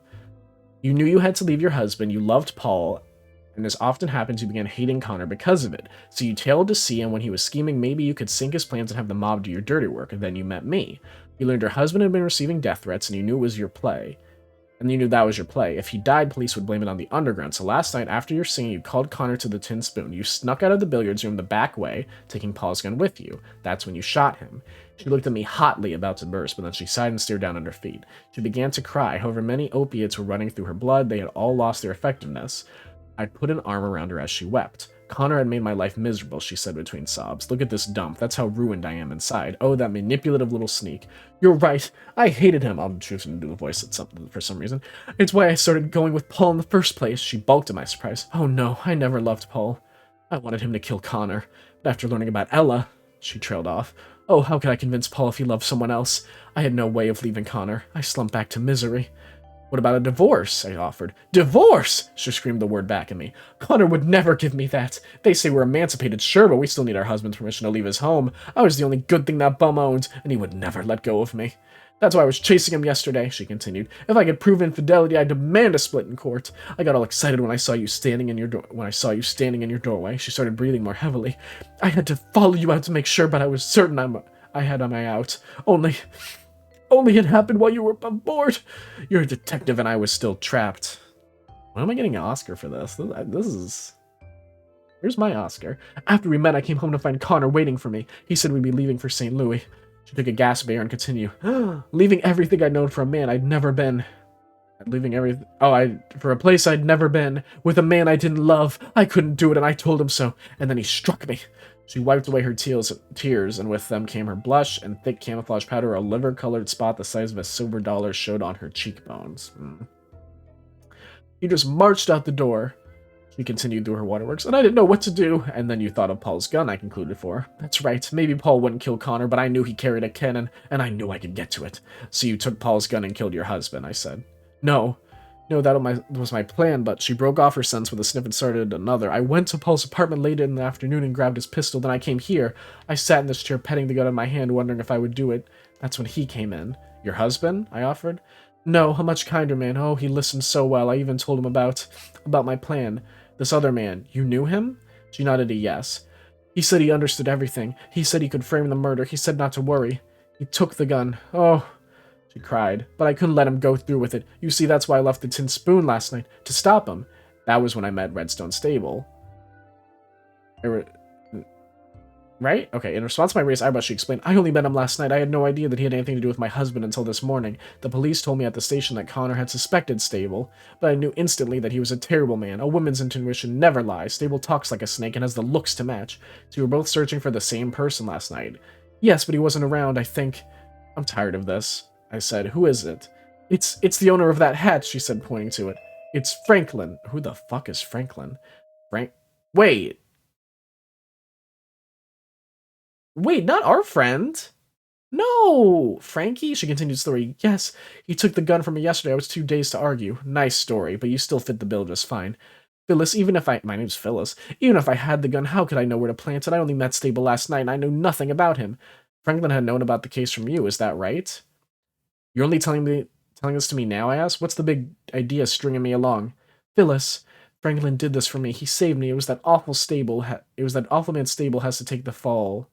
If that awful man Stable has to take the fall so that Franklin can stay free, well, I shook my head and looked at her. If she was telling the truth, Stable could confirm it, and if she was lying, I thought, what if she ran? Well, she would get stopped soon enough. Good looks can be a curse, and it would be a cinch to snatch her. Besides, with those opiates in her, she would have difficulty standing, let alone running anywhere. I gazed at her, and she understood what I was thinking. I'll be right here if you come back. I wondered why she would fabricate such a story if she knew she was stuck. And then I thought, what if it was the truth? I had to speak with Frankie. God damn it! I was thinking about that because you couldn't accuse him, and I was like, I feel suspicious that you can't accuse him. All my actions from this moment blurred together. I only remember the thoughts racing through my head. As I hailed a taxicab for Southern Coffee, I went over the facts again, trying to deny them, but they all fit too well. I remember it all. Frankie had been... Oh, that's right, he said that. Frankie had been infatuated with Miss Green, and he could have gone to visit her. He could have taken the gun. He knew about Stable from when I told him of the case, and he knew he could have planted it at the racetrack. Those facts might be explained away innocently, but it was a combination. He was the only person with means, motivation, and opportunity to kill Green. Aside from Miss Green, I guess. I stepped out of the cab, hoping Frankie could give me another explanation for all of it. I walked down the creaking steps. That familiar basement smell added to the lump in my throat. I must have spent some time looking around the place, inhaling it. Eventually, my eyes fell on Frankie. He gave me the generous smile that I knew well. I pulled out the hat and showed it to him. This hat belongs to you, I said in a flat tone. Frankie gaped. If I had any doubts, that look erased them. You killed Connor Green. Frankie's next sentence was short-delivered after a sigh. I'll always remember it. I always remembered it. I can't lie to you. My jaw began to quiver, either from sadness or anger. It was hard to be sure. Why get wrapped in on this? I can't talk. Why get wrapped up in this, I asked. Does that dimpled girl mean so much to you? Frankie shook his head. This'll be a long story, he started. I guess I'll let him talk. As heated as I was, I had to know why Frankie would kill my client. It's that sheet. He motioned to the newspaper flopped on the bar. 1887, the St. Louis Browns, my last good season, my career was ruined by Thomas Kinney. Kinney was a mob boss, you see. He ran St. Louis politics above and below. He was cruel to everyone, sure, but he had a special hate for blacks. In 1887, that hate came to baseball. One practice, a local kid comes up to the fence and calls Murray, a left fielder, over to him. He tells Murray that every Browns player has to sign onto a letter which says that we refuse to play against the Brooklyn Cubans, a colored team. The kid then runs off. We knew who the orders had really come from. If I refused to ink it, Kinney's gang would run me out of baseball or worse, but some of the best teammates and people I'd known over the years had been black. I was torn up about it. In the end, I guess I was just a kid who wanted to play. I didn't want trouble. I signed with the others. Excuse me. It was the worst decision I ever made, Malone. It's haunted me since. I started on the hooch and I never played the same again. I kept listening. As Frankie continued, I became the booze hound of St. Louis and the dumps at every bar in town, but this louse had tales about old Thomas Kinney and a way of telling them that kept the others interested. Made my rumors worked. Kinney lost the next election. Just a few weeks later, he died of tuberculosis. Kinney's partner Tom Egan blamed me for all of it. I knew I had to blow St. Louis, so I went to Philly, my hometown. I ran into my old pitching partner, Matt Kilroy, who had opened a bar. He invited me to run it with him as long as I stopped drinking myself. Under his eye, I made it. I got sober by working in a speakeasy, if you can believe it. I even married Kilroy's sister and became stepfather to her two boys. I was engrossed. I continued to listen as Frankie went on. Well, by then, Egan had renamed the gang, and Egan's rats had spread east. They came for me one night, and I barely ducked their spray. Lucky a cop was near his beat, or they would have circled around and finished the job. I had a great life in Philly, but I had to give it up. I couldn't put my new family in that danger. I fled out west, where I knew the rats didn't have a foothold. Philly was the second time those bastards ruined my life. I ended for him. And when you discovered that Green was part of Egan's rats, you wouldn't let them ruin you a third time. No, Malone, I could have run easy. My life here ain't much. I have nobody here, really, except you. Sure, I could flee somewhere else, but it's you. Egan's rats wouldn't leave an end loose. If Green had reached St. Louis, they'd have come back and tied him up. I can run from town to town, but I can't make you do that. I was the one who told you to take the case, remember? I had to stop them from hounding the rest of your life. I stared at him without thought or emotion. He said, I did this for you. Poetic, Frankie, but this only proves you had no faith in me, just like Green, who hired me because he thought I wouldn't see through his scheme, or his wife, who was hoping I would gum up the works for the police. You thought I couldn't hold my own. I'm just some flapper playing in a man's world, is that right? I just wanted to protect you. I couldn't protect myself, and without any murders, he sighed. I suppose I wouldn't blame you for taking me in. No, I won't fight if you want to drag me to the hull, but the police have stopped looking for a killer. If you let me, I'd keep running. It's up to you. Arrest Frankie or don't. What do you guys think? Should we arrest him? I think we should arrest him. I don't know. I'm fine with it, emotionally speaking. What do you guys think? I'll give it a couple seconds for anyone in chat who wants to do a quick vote. Disembodied Nerd said, no idea. Peastone _ if you're still here. Oh, now we're at 4 viewers. Hey, random viewer, if you're here and listening, should we arrest this guy? If you're new, you have no context to this, but what do you think? All right. Well, I'm going to arrest him. No one's saying anything. Okay, we got 5. Oh, no one cares in the game. What do you mean no one cares in the game? I mean, I guess some of them would care. Right? Like, I guess Miss Green. I don't know. I mean, it doesn't seem like he has a ton of friends here, right? I don't know. I don't know. If he gets arrested or not? Yeah, I can't... Because it's like, I don't think anyone else really knows him that well, aside from Miss Green, but just because he, like, was infatuated with her. I don't know. I don't think anybody cares. I mean, you care as the protagonist, right? Because he's, like, your only friend in the city, really. That's the only thing I can think of.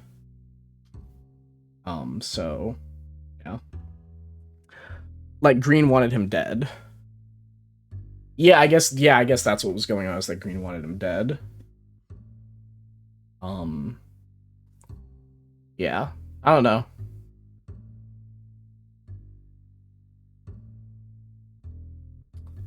I don't know. Final call. Arrest him or don't. I'll do what... Disembodied Nerd, it's all up to you. Come on, think with your heart. 5, 4, 3, 2, 1. And you say...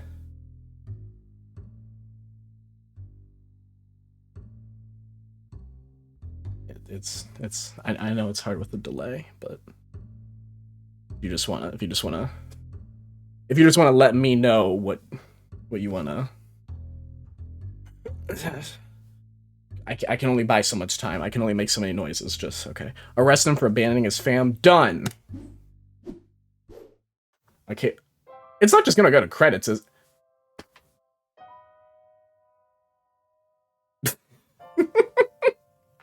that feels stupid, doesn't it? We had...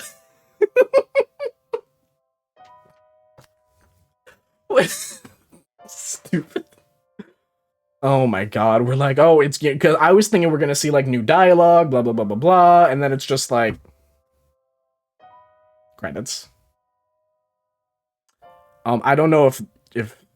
I mean, I can look at this video and see if they arrested him or not. And then...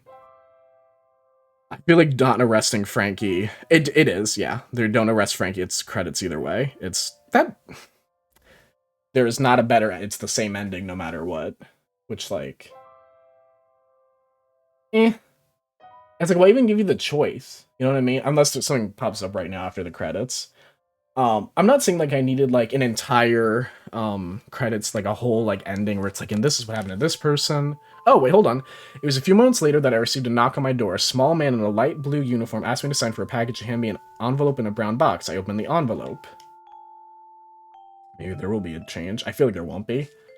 Inside the large looped writing was the large loop writing of Miss Frances Green. It was the long note spinning multiple leaves. I only skimmed most of it. She must have used every allegory known to man to apologize for her behavior in the case. She then claimed she was starting life anew, ridding herself of reminders of her late husband. Finally, she said she was sorry about Franklin and any part she played in his unfortunate actions. As I read the name Franklin again, a drop fell and smudged the ink. I wiped my cheek before more drops could join it. Mrs. Green ended with the hope that this gift of hers would begin to remedy any grudges I had against her, though truly I felt none. I feel like it's going to be the coat. I turned to the box and removed one side of the tape. from the cardboard, then slapped the flaps open with a couple of loud pops. Rolled in a loose ball inside was Lewis's gray coat. I put it on and looked at myself in the mirror. I grabbed the lapels and pulled them tight. The trench coat suited me. I wondered how Green had first gotten hold of it. That innocent question was about to lead to a lot of trouble. Ooh, sequel maybe? As far as I know, this game does not have any other sequel or anything. Let me look at what the ending says. I feel like the ending's mostly going to be the same, but...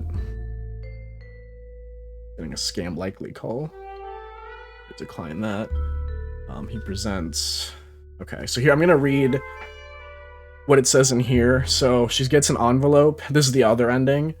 Inside were Frankie's scribbles, only slightly more legible than hieroglyphics. The writing was curt. Blowing the berg, it started too much baggage around to keep this act going. Went back to the missus for my hat, spotted this. She agreed you should have it, hope it serves you well, you become one hell of a detective.